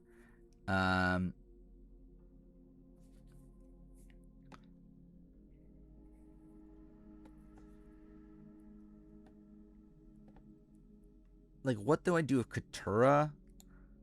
Maybe Katura also is, like, in this ballpark. Considering Katura struggles to win the game, and it's not even like she was being brought to the end. I guess, like, maybe... Actually, I guess maybe that's more Stacy Kimmel level. Katura.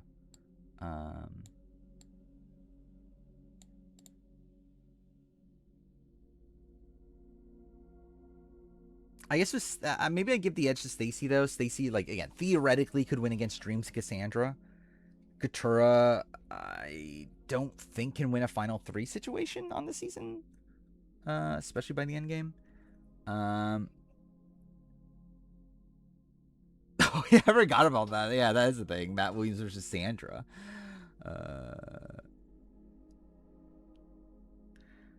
Matt outright said he refused to vote for Jason under any circumstance. Yeah.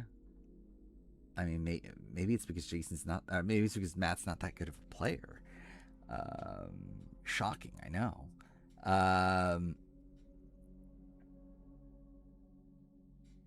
But yeah, I think Heather and Nora, again, like, feel like better than Susume. I might lean better than Butch, because they obviously were meant to get to the end at least, and they had winning scenarios. Like, Butch was only meant to get to 3. It's like both Nora and Heather were, like, always intended to get to the end. So, like, I feel like them above.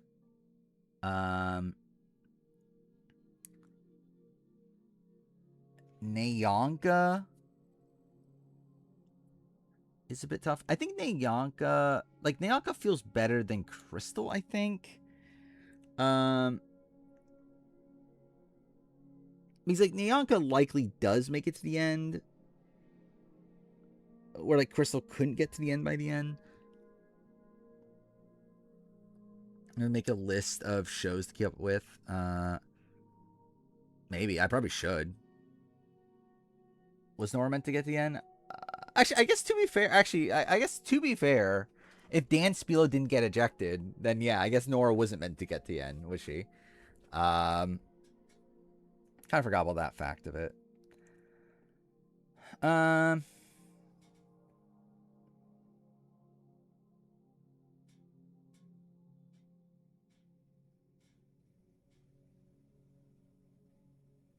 Yeah, maybe that's more of a Butch thing then.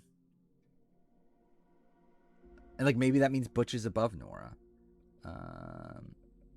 Yeah, Nora had win equity against, like, if it was Nora, Dean, Dan, Nora supposedly wins. Which might have happened if Dan didn't get ejected. Like, that's at least a possibility.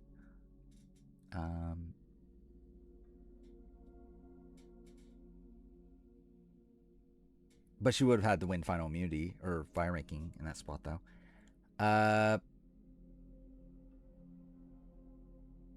I think I'm going to go Butch over Nora in that world, though. I think that feels better to me. Is Butch over Nora. And then I still think keep Heather at the top. Like, she had a winning scenario. She also, like, was the intended person to make it to the end. I guess, like, a criticism, though, is the fact that, like, she couldn't get Xander.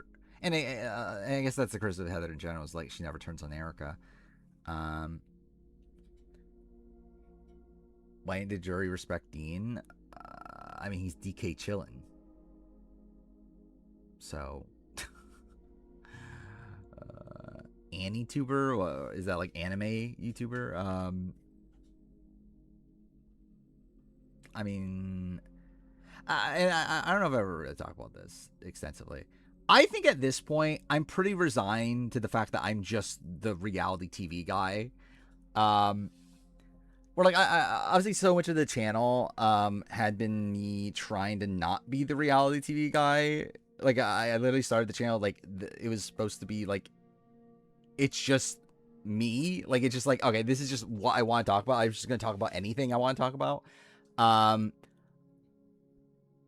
And yeah, I think I'm just at the point where, especially like post mental breakdown. I'm just kind of resigned to the fact that, yeah, I'm just the fucking guy that makes a fucking 7-hour Survivor review. And a guy that makes the ranking of every Survivor player. I'm just that guy, I guess. Yeah, I think part of it also like comes from like, I think I need to have things for myself. I think is like also a major thing. Because I made like I made the attempt to like make video game videos and make videos on like Power Rangers and I don't know, all these like other random things. It essentially meant that like every little thing I did revolved around the channel. To where, yeah, I probably just don't need that. I probably should just like, and especially considering it's not like those things do well. I mean, maybe like a random video here and there would like do well within it, but like most of them don't. So it's like, I think it's just at the point where like, yeah, I guess I'm just the fucking reality TV guy. I guess it's what I am now, in terms of YouTube. And yeah, I still like, I'm still gonna play games on stream at points, play games and put it on the Let's Play channel. I'll still do like a yearly game video. And maybe like like if I get back into film or like maybe watch more shows, maybe I'll do a yearly like scripted TV video, a yearly film video. Like that could be a thing. But yeah, the obviously just from now on, the main thing is just reality TV though. Mind you, I wouldn't be opposed to doing more like random stuff on the VOD channel, especially once I get monetization. I feel like that'll also be more of a motivating factor. Which I'm not that far away. I'm only like 50 subs away from that at this point. But yeah, I think that'll, yeah, I mean, I can do more shit on there at that point, and not feel like it's taking like that much of a detour from things.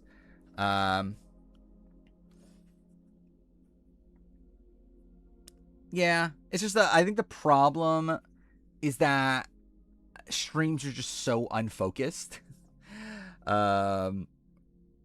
Like, I think that's always been the issue of, like, clipping out things for the second channel or something, like, to make it its own separate video, is that, like, just streams are just so all over the place, where, like, I'm just, like, talking about so many different topics, like, left and right, that it's tough to get, like, an actual just segment of, like, me talking about one thing to make a video based around.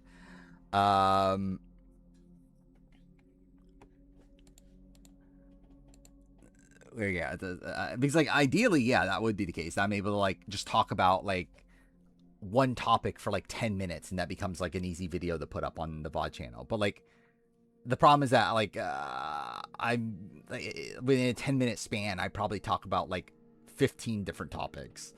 So yeah, I don't know. Speaking of which, where the fuck does Crystal Cox rank? What do I do with Matthew also? Matthew's another one I'm just like kind of not fully sure. Sundra was meant to make 3, right? Though she did think it was a final 2 season. But maybe Heather above Sundra? Maybe Sundra here with Butch.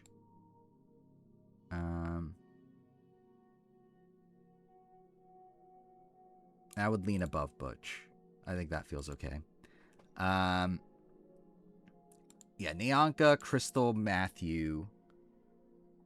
I'm still gonna try to do this tier also before we end, which like I don't think this looks like this should be an easy tier, I think. But we'll see. As you have fun with the stuff and still, yeah, but I think the thing is like it's more so like I still want the channel to do well, like the main channel. Like I'm still trying to make it like consistent at least. Like obviously I don't really care about growth too much, but like I still want to keep like a level of consistency with the channel. To where the main way to do that is to make reality TV content. That's what people are going to watch more than like and also I think it's also like there is also like a factor of like appeasing people and like appeasing like also like especially now that I've and this is the thing too, like now that I've like members that are like paying like it puts like also the added pressure of like I don't want to be like making like I want to spend like what 3 months making a Last of Us retrospective that like most of my members don't care about. I think is also like kind of an issue. He's like I would feel bad that like again like these people are paying like 3 months worth of memberships just to get a video that they don't care about by the end. That fun making it depends on what. Like Hall of Fame video I thought was kind of like fun to put together. Like no matter what the video is, the recording process is a pain. I fucking hate it. In terms of like the prep process, I have fun with it. And then with like the review stuff, it's like fun to put those together now that we're like adding clips and everything, even though like it's also like a pain because it takes so long. Yeah, that's like room of video also. It's like it took so long, but also it was so fun. But also it was just like brutal how long it took. Where like with this thing, with this video, the rank of every player, like even though this is a pain, I'm having fun putting this list together. I just wish it was a quicker process.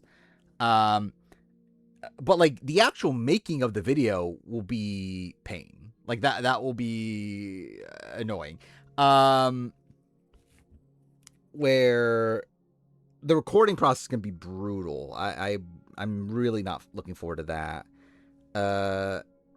Edit will just be like kind of monotonous. Like it's not gonna be bad. It's gonna be like a fairly easy video to edit. It's just like a lot.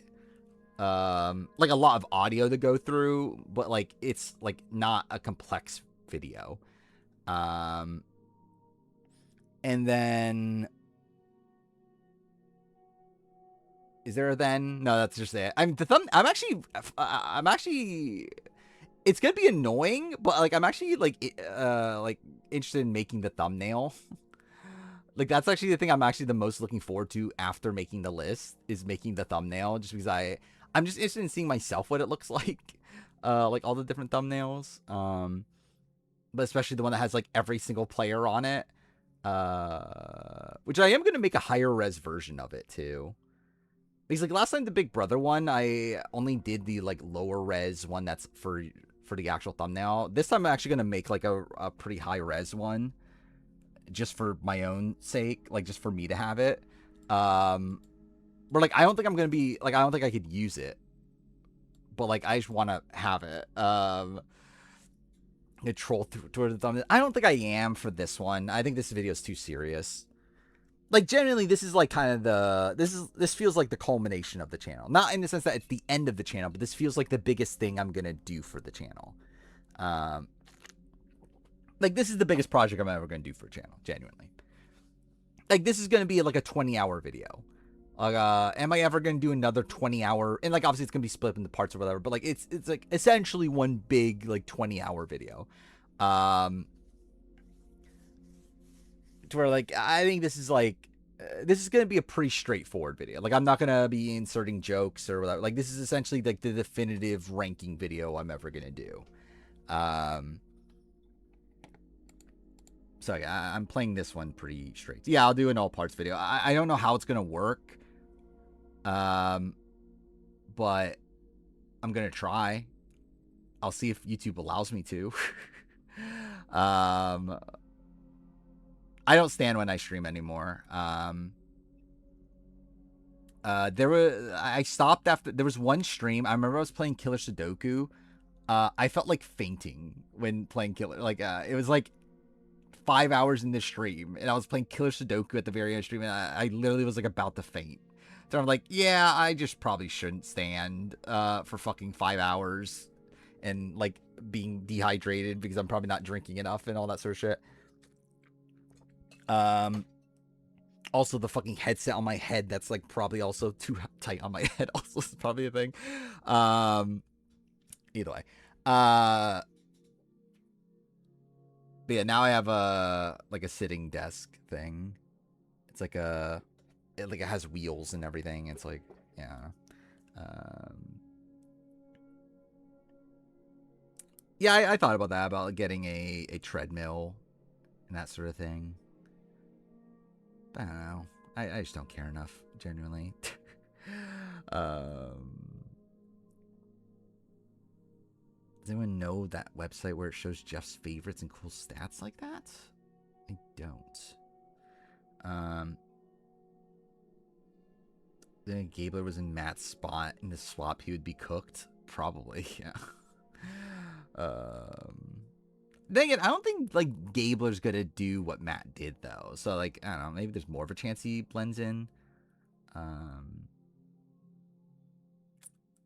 Yeah, I can't wait for D to win the exact same way. How would that work? How would I make it into a mosaic of Jeff? That could be... that's an interesting concept. I don't know how I would do that. Like, practically. Because I don't know how those work. How do the mosaics work? Yeah, I guess just, like, have a Jeff picture overlay on top. Yeah. I guess just do that. Do it that way. Oh, maybe. I'll try it. But yeah, again, I want to finish this though. I refuse the end streaming before finishing Jodo Campo, my rival.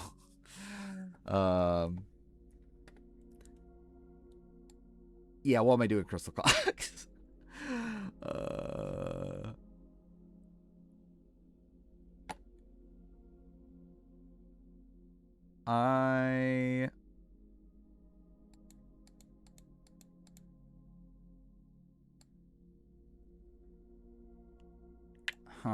Like, Crystal's just different, genuinely. Like, maybe Crystal is closer to the Debbie tier. But I also kind of want to give her credit for, like, how much adversity she faces and overcomes. Genuinely forgot Brandon Cotton was this high. And Dan Rengering, but whatever. We'll deal with that next stream.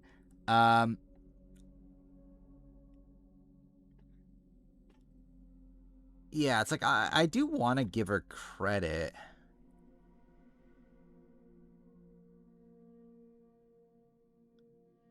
But also, she does, like, kind of fumble at the end, like, pretty bad.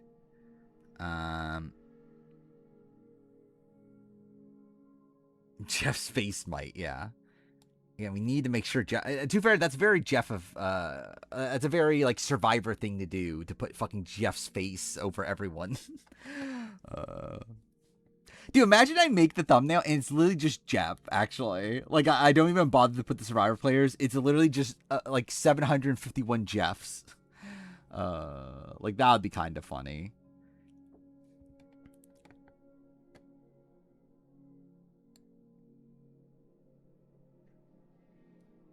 I think I'm going to have to go here. I think it's ultimately what I'm going to do.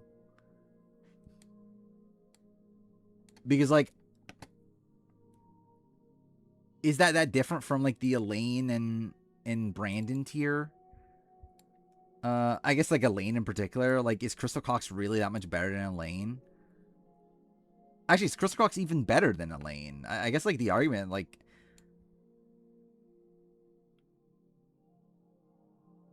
Like, obviously Elaine was in more danger early on, but, like, Elaine at least, like, could win. Like, Crystal can even get to the end, even in that spot where she gets to the end, she can't win.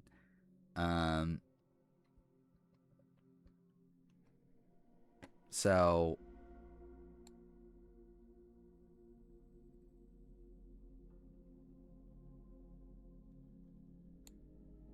Yeah, it's like, she's somewhere in this ballpark. Like, maybe even below Brandon Hance, then. Because at least Brandon Hance could win.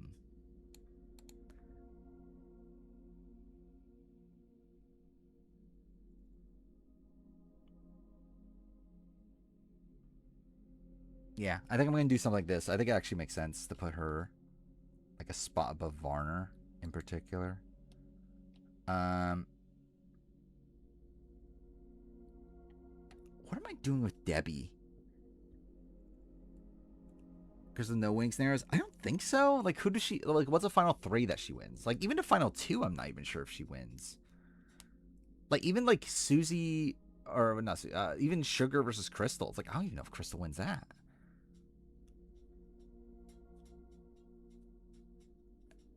like, what would be the ideal final three? I guess, like, Crystal, Susie, Sugar. And it's like, even then, it's like, I feel like it's more between Susie and Sugar. I guess, to be fair, it's like, again, Crystal gets, like, Kenny. Like Maddie probably goes Susie. Like, probably, like, Charlie and, like, Randy goes Sugar.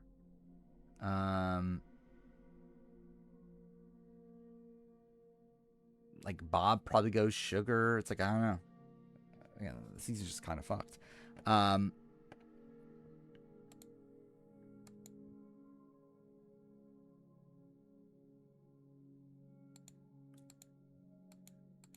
But yeah, like, Corinne probably goes Susie in that spot, I think. So yeah, I think it's Crystal's the least likely to win, I think.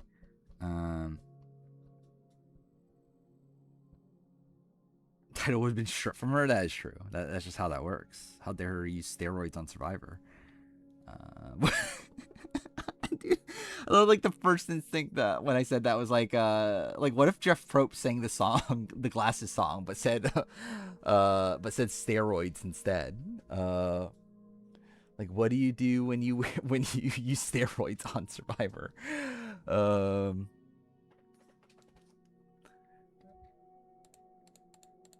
Okay, well, what do I do with Nyanka?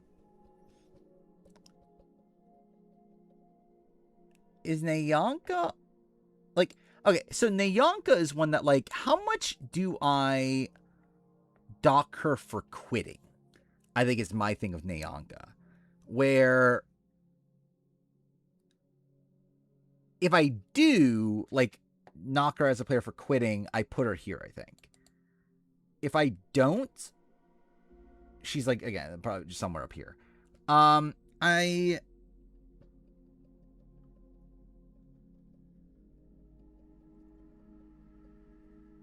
I mean, she was in such a good spot when she quit, so it's like, I don't know if it's guaranteed, her getting to the end, but it felt fairly likely. Or maybe that's, like, maybe I put Nyanka with, like, Stacy and Katurah. Other than Charlie, Ken, and Maddie, the rest of the Gabon post-merge would have been the biggest goats on any other season, pretty much, yeah.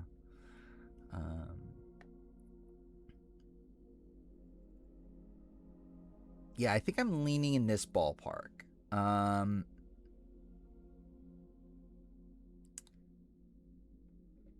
Like, I think that's enough to give her credit for, like, how well positioned she was by the time she quit, but also knock her for the fact that we don't 100% know she would have gotten to the end. Even though it does seem like very likely that she would have. I think I go above Katurah, and then I think Stacy's the kind of debatable one. Like, I think she definitely had a lot more influence in the game than Katurah. Stacy, I think she's probably above Stacy too, to be fair. I think I'd go something like this.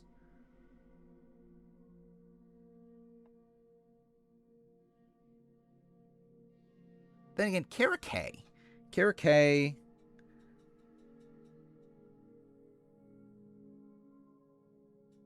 I think I could go above Kara K also, actually.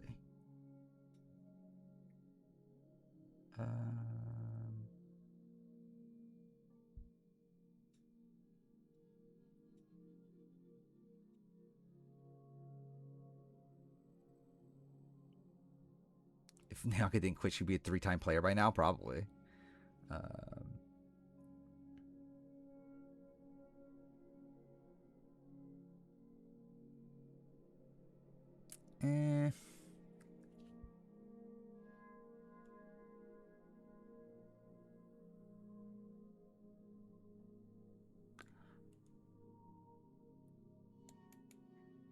I think I do go here, I think. I think I put Nyanka below the first person in this grouping that actually got to the end. I think is what my, like, vibe is here. Of, like, I think she's in this ballpark, but I don't think I could put her above a person that actually got to the end. Even though Susie's getting to the end is a bit wonky.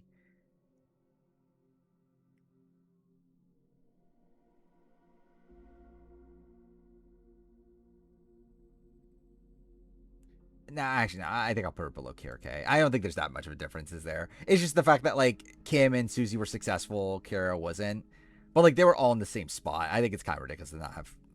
I think Nyanka's either above or below all these. And it's like, I think I'd rather go below.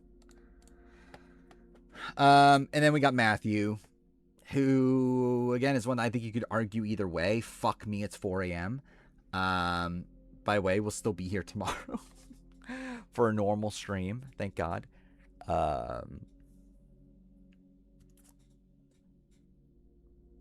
But yeah,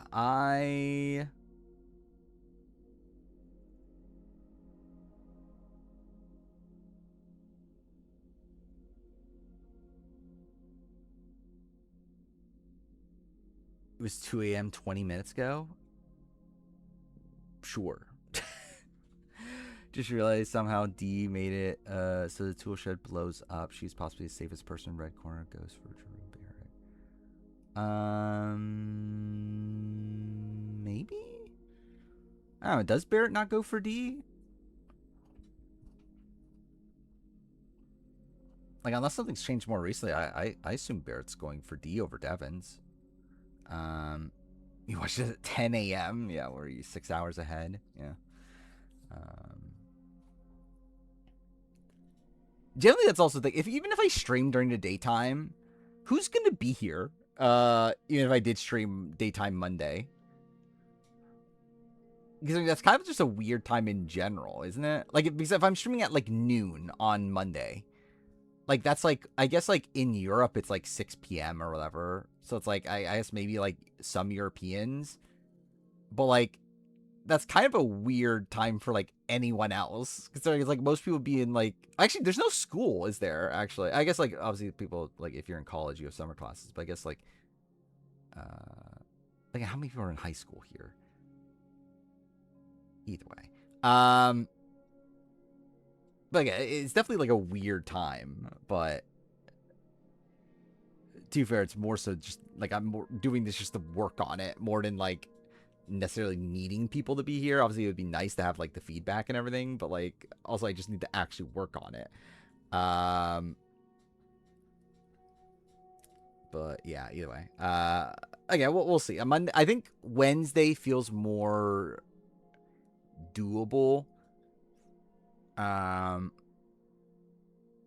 Where, like, Monday's kind of just a spot where, like, Monday's usually my, like, chill day. So maybe I would still want to keep it chill. I don't know. We'll see. All right, Matthew. Why am I doing a fucking Matthew? Even if I stream during the day, I'm not going to stream, like, the entire day. It was more so, like, probably, like, from, I don't know, like, probably over, like, 3 or 4 hours. Probably starting around, like, noon or 1 or something. Probably, like, 3 or 4 hours. Like, yeah, take a break, like eat and whatever, watch Big Brother, and then, like, come back at the normal time at night for, like, Wednesday, at least. And I guess, too, for that'll probably be the same thing for, like, Monday, if I did stream Monday. I guess without the Big Brother part, but I would still probably take a break, like, I would probably stream for, like, 3 or 4 hours, and then take a break, and then stream again later at night.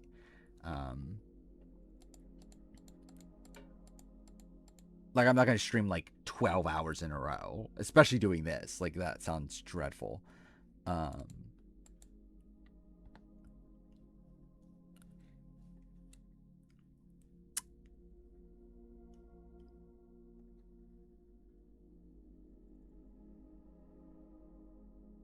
Yeah, again, I don't really know what I want to do with Matthew. Like, I think Matthew's at... Like, I think I can move these down. Okay, cool. Fuck me. Like, I feel comfortable. Matthew's above Jake and Romeo, like, pretty solidly.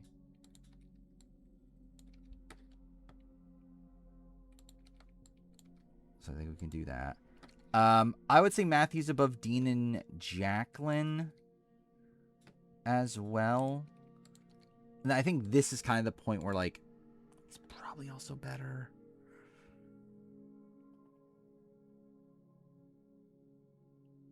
I guess, like, I think I have him at least here. I think is kind of what I'm feeling.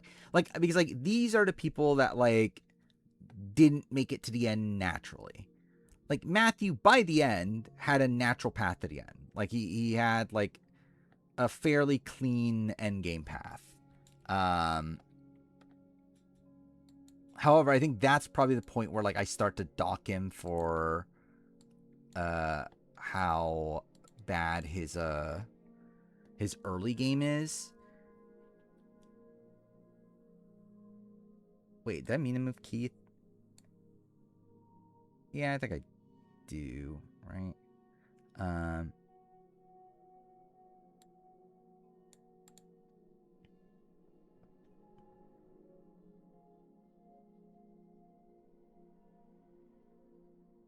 Is he that different from Anora, I guess? I mean, I guess, like, he was more naturally meant to get to the end than Nora.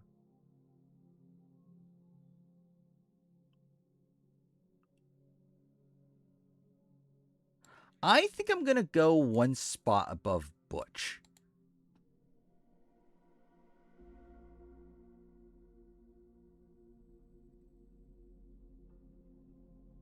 Or maybe I just go at the top. I don't know.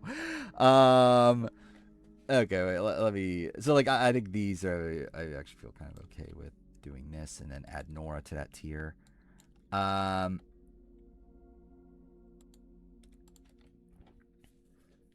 guess Sundra also, like, wasn't meant to get to a final 2. Matthew was able to get to a final 2.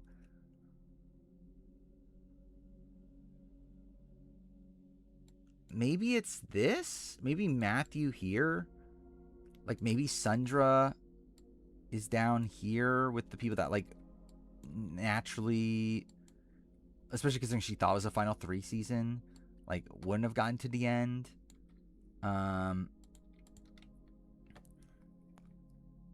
Actually, at this point, what the fuck is Sue?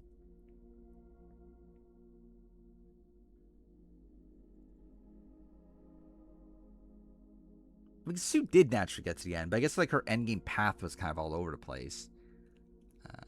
Take a Danganronpa break in between. I mean, I do need to play it at some point. Mickey should have played Steve in the Minecraft movie. What a comment.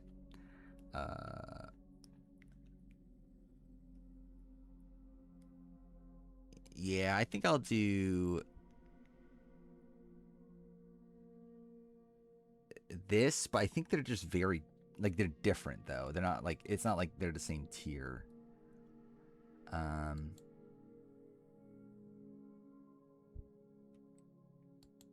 Like, I think Heather's more stably in the majority for most of the game.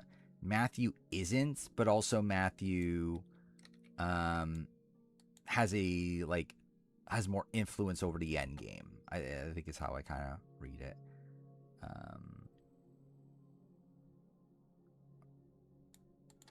So we're through 30 people. I'm still going to try to do this tier. I don't think this is that hard of a tier. And watch me just be completely fucking wrong, but I don't feel like this is that hard. So I think I'm still going to try to do it tonight, even though it's 4:12 in the morning.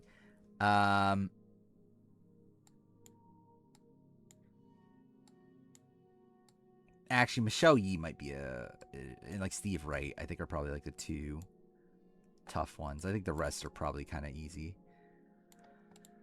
Do I bother looking up voting records? Again, I guess I will to be consistent, but I don't know if I really need to. Clay, Becky, Michelle. So 5, 13, 14. 5, 13, 14. And then 22, 32. 22, 32. Okay. Clay goes to 1, 2, 3, 4, 5, 6, 7, 8 tribals. And I think he has a 7 out of 8 record, but he knew what was happening here. I'll give him the full 8 out of 8 because like he knew what was happening. I should start rapping now. I refuse. Never rapped in my entire life. Becky has 1, 2, 3, 4, 5, 6, 7, 8, 9. I'll do 8. I'm not going to include that one. 8 tribals. And yeah, it should be a perfect record. Also 8 out of 8. Michelle Yee is just different. Has 1, 2, 3, 4 tribals. And is in the majority for all 4. Shout out DJ Khaled. Yeah. That's the most Yosh thing ever. Fucking shout out DJ Khaled. Someone should sporkle the glasses song. Someone should do that. I'll do that quiz at some point. Cool. I still haven't done the someone did a sporkle of all the clips I used in the Roomro video, and I never did that one. To be fair, of me being more disconnected from it, maybe this is a better time to do it. It's like after I'm done with all this shit. Yeah, Steve, 1, 2, 3, 4, 5, 6, 7, 8, 9 tribals. I think is only in the majority for 1, 2, 3, 4. But like obviously there's a reason for that.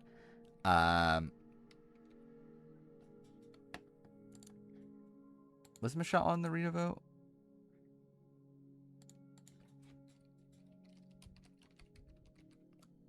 Oh, maybe I misread that.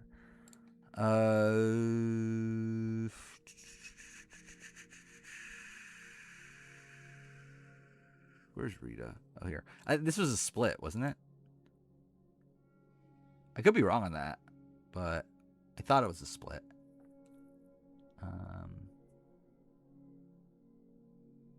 Like either way, she's with the majority group. I'm not really gonna dock her. Like she's with Earl and Yao Man either way.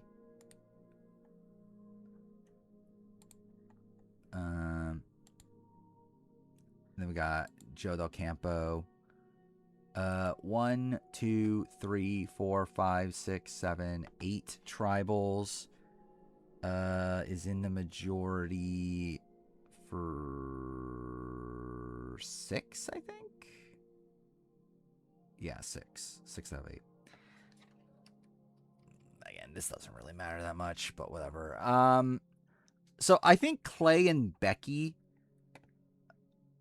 back to back makes sense to me. Michelle Yee is actually probably a bit lower because like she's one of these more like theoretical goats. She does get pretty screwed out of the game though.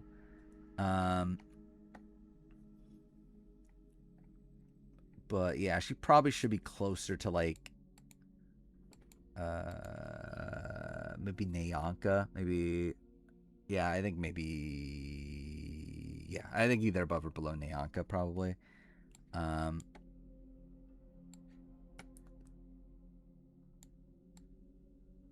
I think the thing about Michelle too, like because I think like Joe Del Campo is obviously a theoretical GOAT, but I'm gonna keep him up here because like he obviously makes Final 5, and like at that point the game was like so like it was so obvious what was gonna happen that like I can essentially list him as a GOAT. With like Michelle, it's like yeah, she probably is a GOAT, but like it's so far out that it's like it's tough to give her like the full credit for that.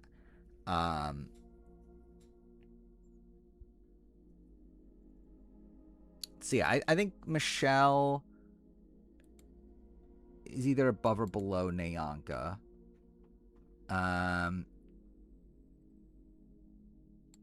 Becky and Clay, I think, are probably both with Heather. Steve... Oh, wait, did I not count Nat 10? God damn it. How dare I forget Nat 10?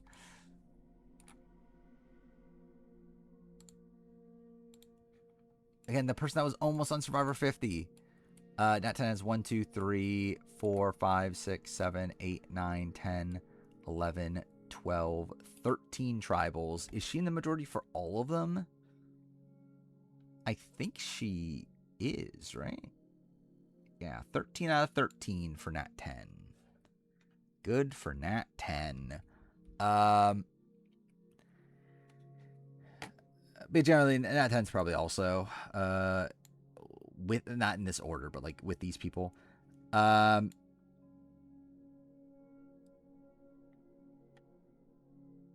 so I think it's like these four are probably around where Heather is. Michelle Yi, again, probably should be okay, above or below Nyanka. Nyanka had more control in the game. I think I go Nyanka above. I think it's like one of these things where, like, on paper, like, probably Michelle's a better player, but I think using the current criteria, I think Michelle is below.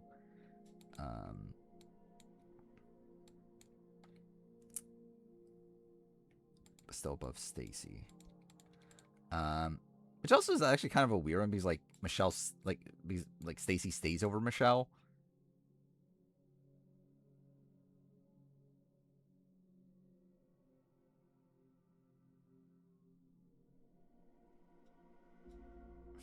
Actually, maybe I do go back on that. Like, Stacy versus Michelle, it's like Stacy survives over Michelle, but again, that's like more like a swap screw sort of situation. But if we are saying that, like, okay, Stacy should have been in the final four, like if Yao didn't play his idol, then it's like, isn't that just the Michelle situation? And like, Stacy could have won theoretically if she got to the end of Dreams and Cassandra. So it's like, yeah, it's like I actually feel like maybe that means Michelle's lower.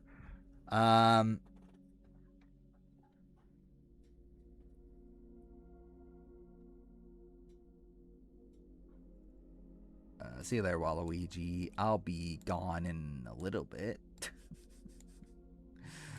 Dude, I'm so fucked.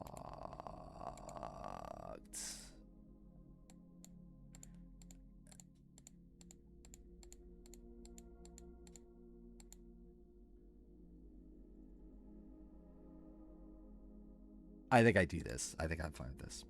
All right, and then Steve Wright, I think, is the other one that I have to process. T20 now. Like,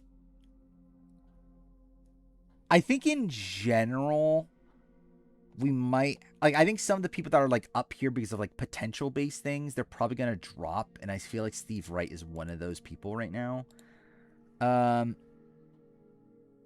I guess the thing is, though, that I guess Steve Wright is like a theoretical go. And this is that had Mike Cheezel, like, had the Zapateras gotten numbers in the post-merge, Steve's likely at the end. The problem is that I don't think Steve's likely to win, especially considering he wanted to go to the end of Mike, who beats him for sure. And even outside that, even if, like, something went wrong to where that isn't the case, like, I don't know if Steve's, like, the most respected person either way. I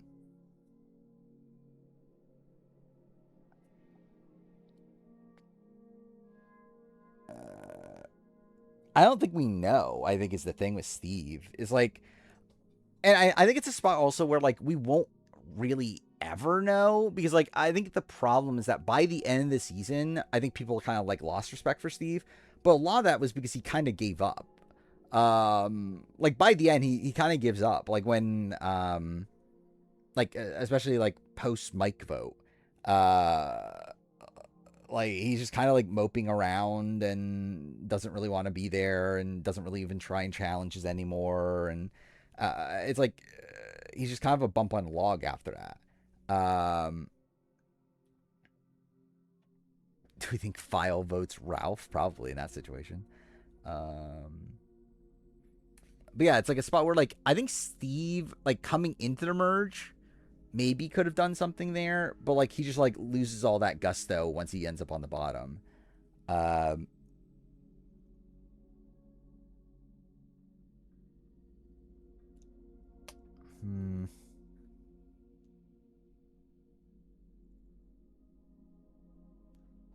Maybe I do put him in the in like this tier of like the theoretical goats. Again, I still think he's like doesn't make it far enough to give him the credit for it. Yeah, it's like I just think it's a spot where we just don't know with Steve. I would like to think so, because again, I do have a higher opinion of Steve than most people do, but like I generally don't know if that's actually the case.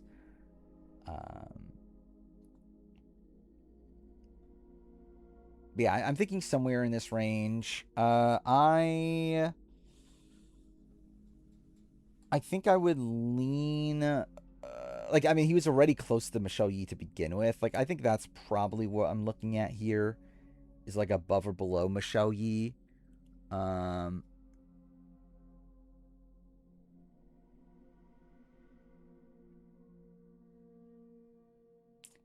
I guess that's a thing. Like, it isn't clear that he wasn't a go. I mean, like, I think the thing is, though, like, his plan was to go to the end of Mike, who he would have lost against. Like, either way, it's like his intention was to go to a spot where he would have been a go.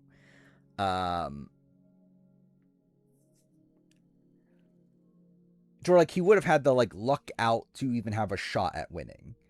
Like, I think that's more of the issue for me. But then again, it wouldn't shock me if there's people higher than him that have that same... Like, Helen Glover's right there, right? I guess, too, for Helen Glover would have won against Brian.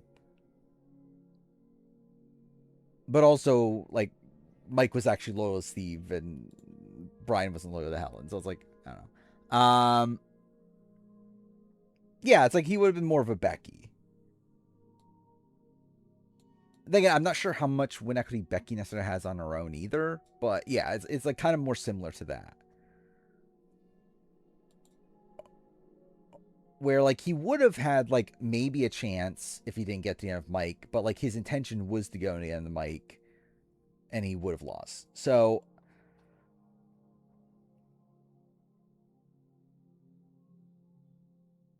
I think he's a better Michelle, I think, is where I'm landing. Like, I think it's a spot where, in that comparison, like, Michelle was to, like, Yao Man and Earl what I think Steve was to Mike. And even then, I think, like, Michelle's least less likely to win at the end than Steve. But still, it's like the intention for both of them was to go to the end spot where they can't win. So it's like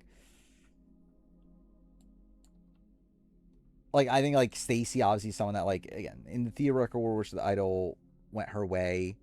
Yeah, Steve and Mike were like number ones from day one.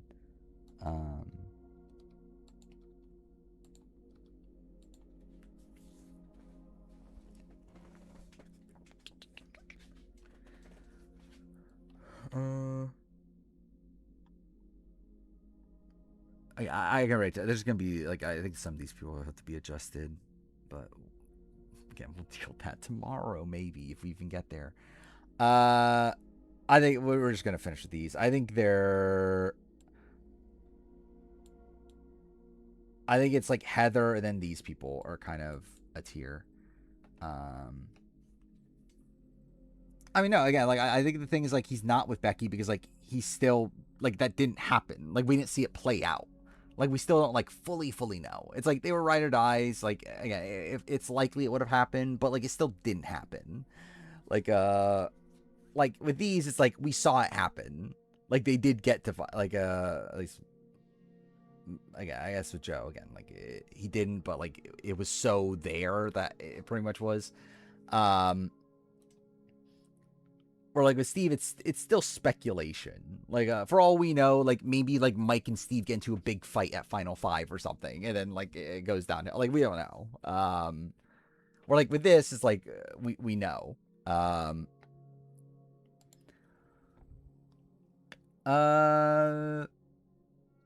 Is Heather the only one that can win here? Because that's kind of funny. Actually, did I end up copying everyone over? I think I forgot to put Katura.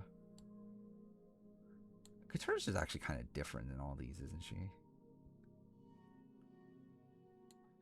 Actually, Katura's probably more similar to Jacqueline and Dean in retrospect.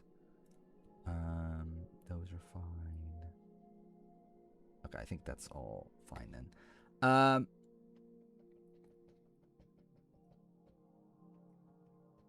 Yeah, Heather's here. Ranking these, I would probably go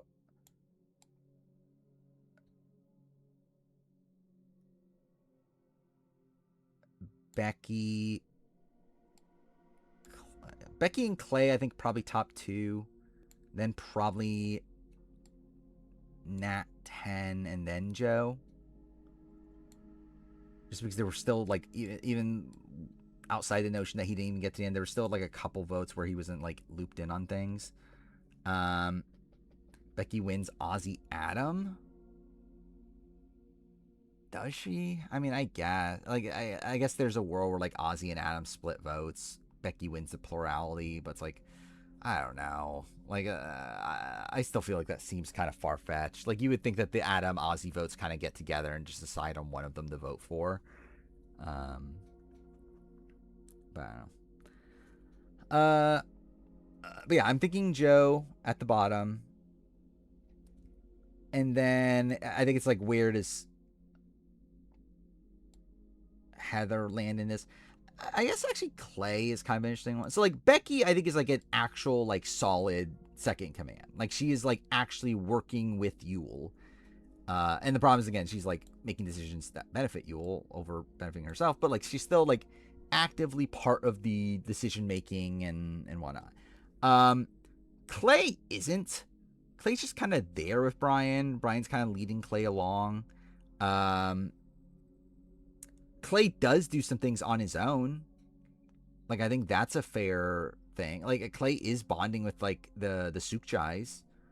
Mind you, I would not be shocked. Like, I think most of that was just because he was attracted to them. But, like, still. It's like he was bonding with Penny and Aaron. Like, that's good from him. But, like, it's still not enough to win. Like Clay still struggles to win a jury vote as it stood by the time of Final Tribal.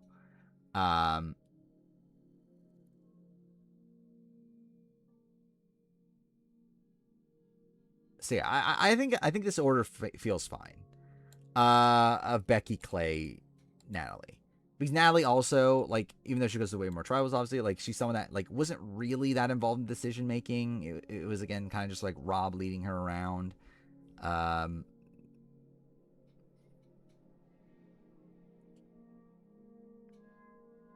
And yeah, I actually think that's a fine description of it. But yeah, where's Heather in this? I think it's the last thing we're gonna piece together for tonight. Like Heather obviously doesn't make it to the end, but she was almost there.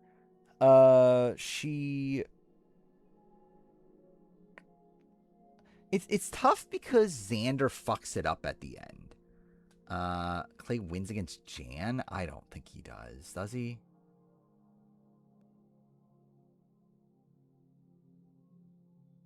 I guess, like, we're saying that he gets Brian. And then he might still get the Sukjais. I don't even know if he gets, like, Ken in that spot, though. Or, like, Ken was more of just an anti-Brian vote. So, like, I think Ken's, like, the swing.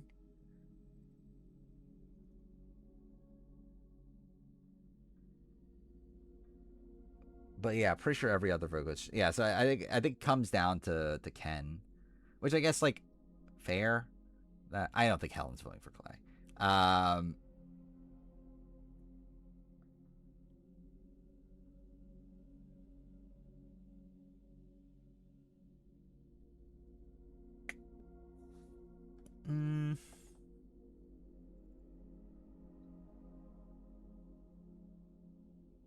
Okay, like, so what I'm doing right now, I think this is fine to have here. I think Nat 10 and Joe Del Campo there, I think is fine.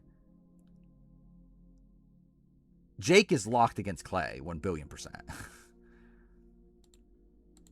Like, Jake is never voting for Clay. Jake and Clay hated each other.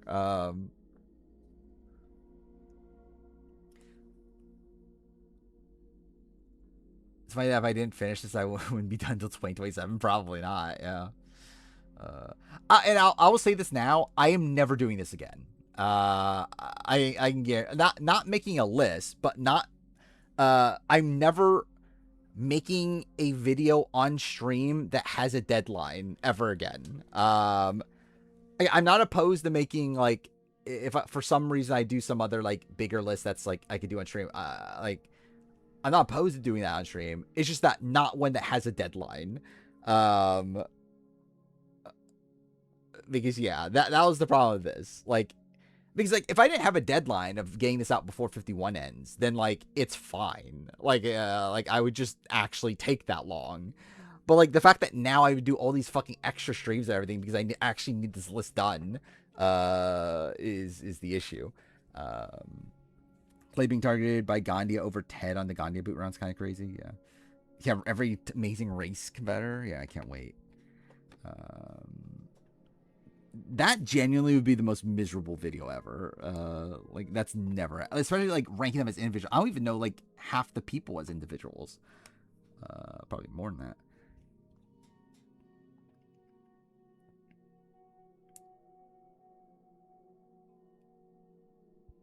I think I'm gonna go Becky here then. Like, I think Clay and Heather are kind of tied. In the sense that they are kind of the betas in their duos. But, like, had a winning scenario, or, like, had, again, like, Clay, I'm still not sold in the fact that he would have won, but, like, at least, like, there's a shot.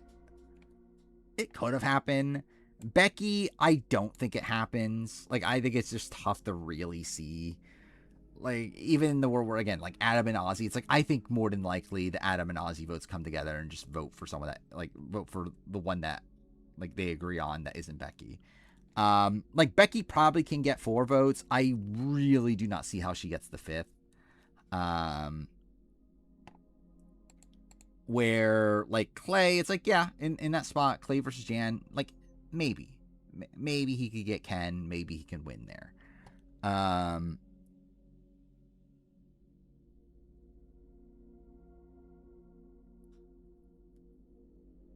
I'm never doing that, mixing this AU. Like, I mean, I wouldn't be opposed to doing that on stream. Like, that wouldn't be the worst thing in the world. I'm never making that as an actual video, though.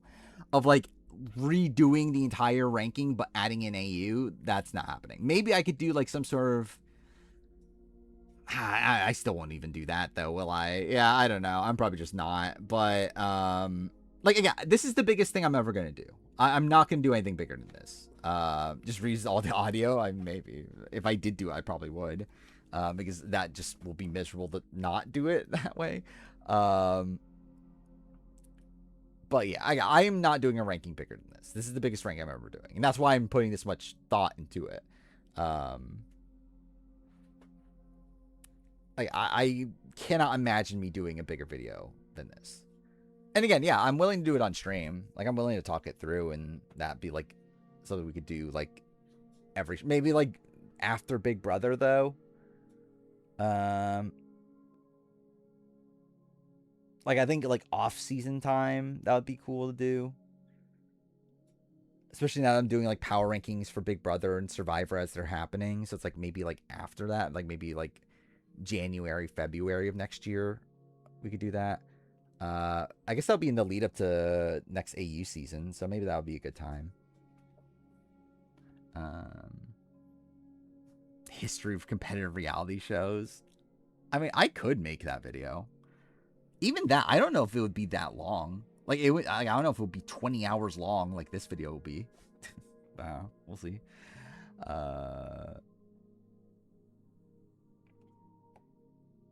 Clay or Heather?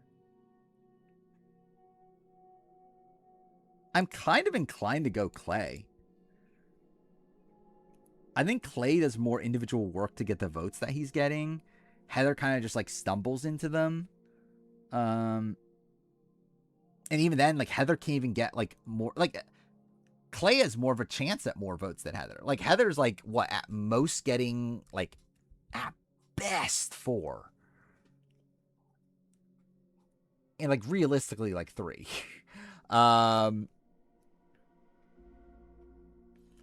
Like, Heather's getting what? What was it? Like, Evie, Ricard, and Erica? I guess, like, Deshaun if he's on the jury. But it's like, I guess she could win a plurality vote. It's possible she wins a plurality vote, but, like, that's the best she's getting, though.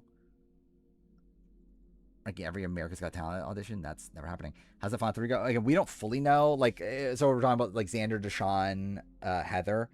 The stories we've heard is that Tiffany is between, like I said, Tiffany leans Xander. She's not, like, fully decided, but she leans Xander. Nasir votes Deshaun. Then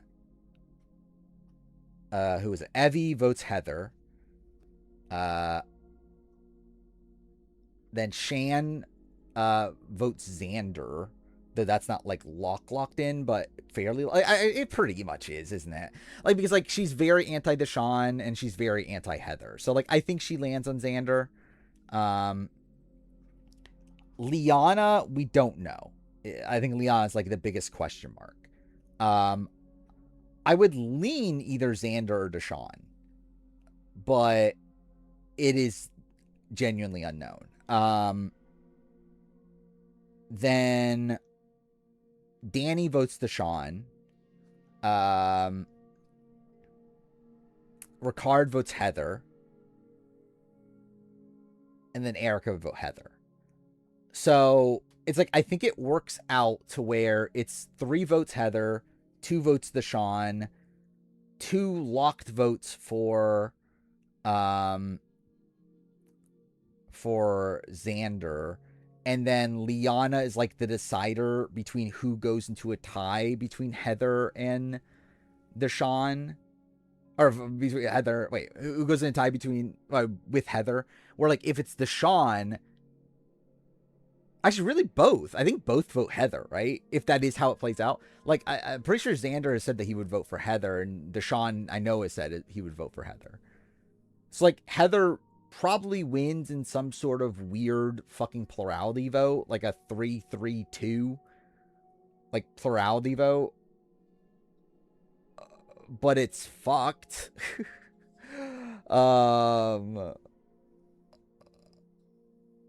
Like, it's like the biggest train wreck of a vote that could possibly happen.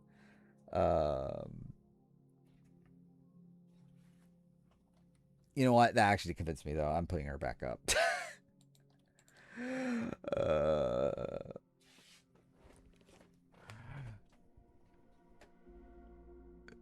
Because I actually think that probably is what likely happens. Like, actually talking it through.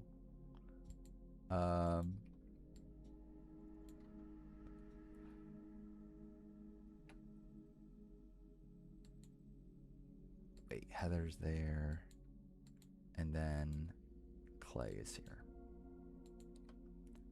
Alright, just double checking. Everyone's still there. Fuck, not everyone is still there. Oh, that's because I didn't copy these people yet. Okay, we're good.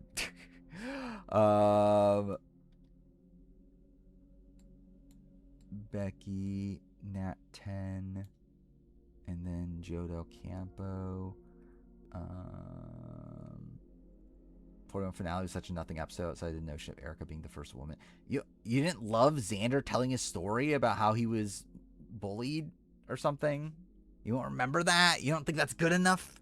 But yeah. Also, something I just remember about Monday, I need to watch the Big Brother episode at some point on Monday. So that's probably another factor against me streaming Monday morning or like afternoon. Because I won't be able to watch it tomorrow night. But either way. Yeah, we're done for now. How many people did we go through? 36? That's decent-ish. We only have 313 left to go. Yeah. This will be done eventually. Only 10 more streams, theoretically. We'll see. But yeah, it's 4:43 in the morning. How long this stream ended up being? Like 4 hours, right? Yeah, 4 hours. Despite starting at like 12:40 or something. I'll be back tomorrow. I probably won't have much time to do anything of substance tomorrow, but yeah, I'll be back tomorrow. Again, normal stream. I'll do the Big Brother Power Ranking. We'll do more of this.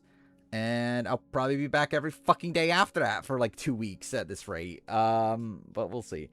Yeah, is there anything else to say? Not really, right? Almost 6 a.m. your time? Yeah, it's insane. Again, I'll be here tomorrow. Whatever I can't think of, I'll fucking talk about tomorrow, I guess. So, yep. See you guys tomorrow.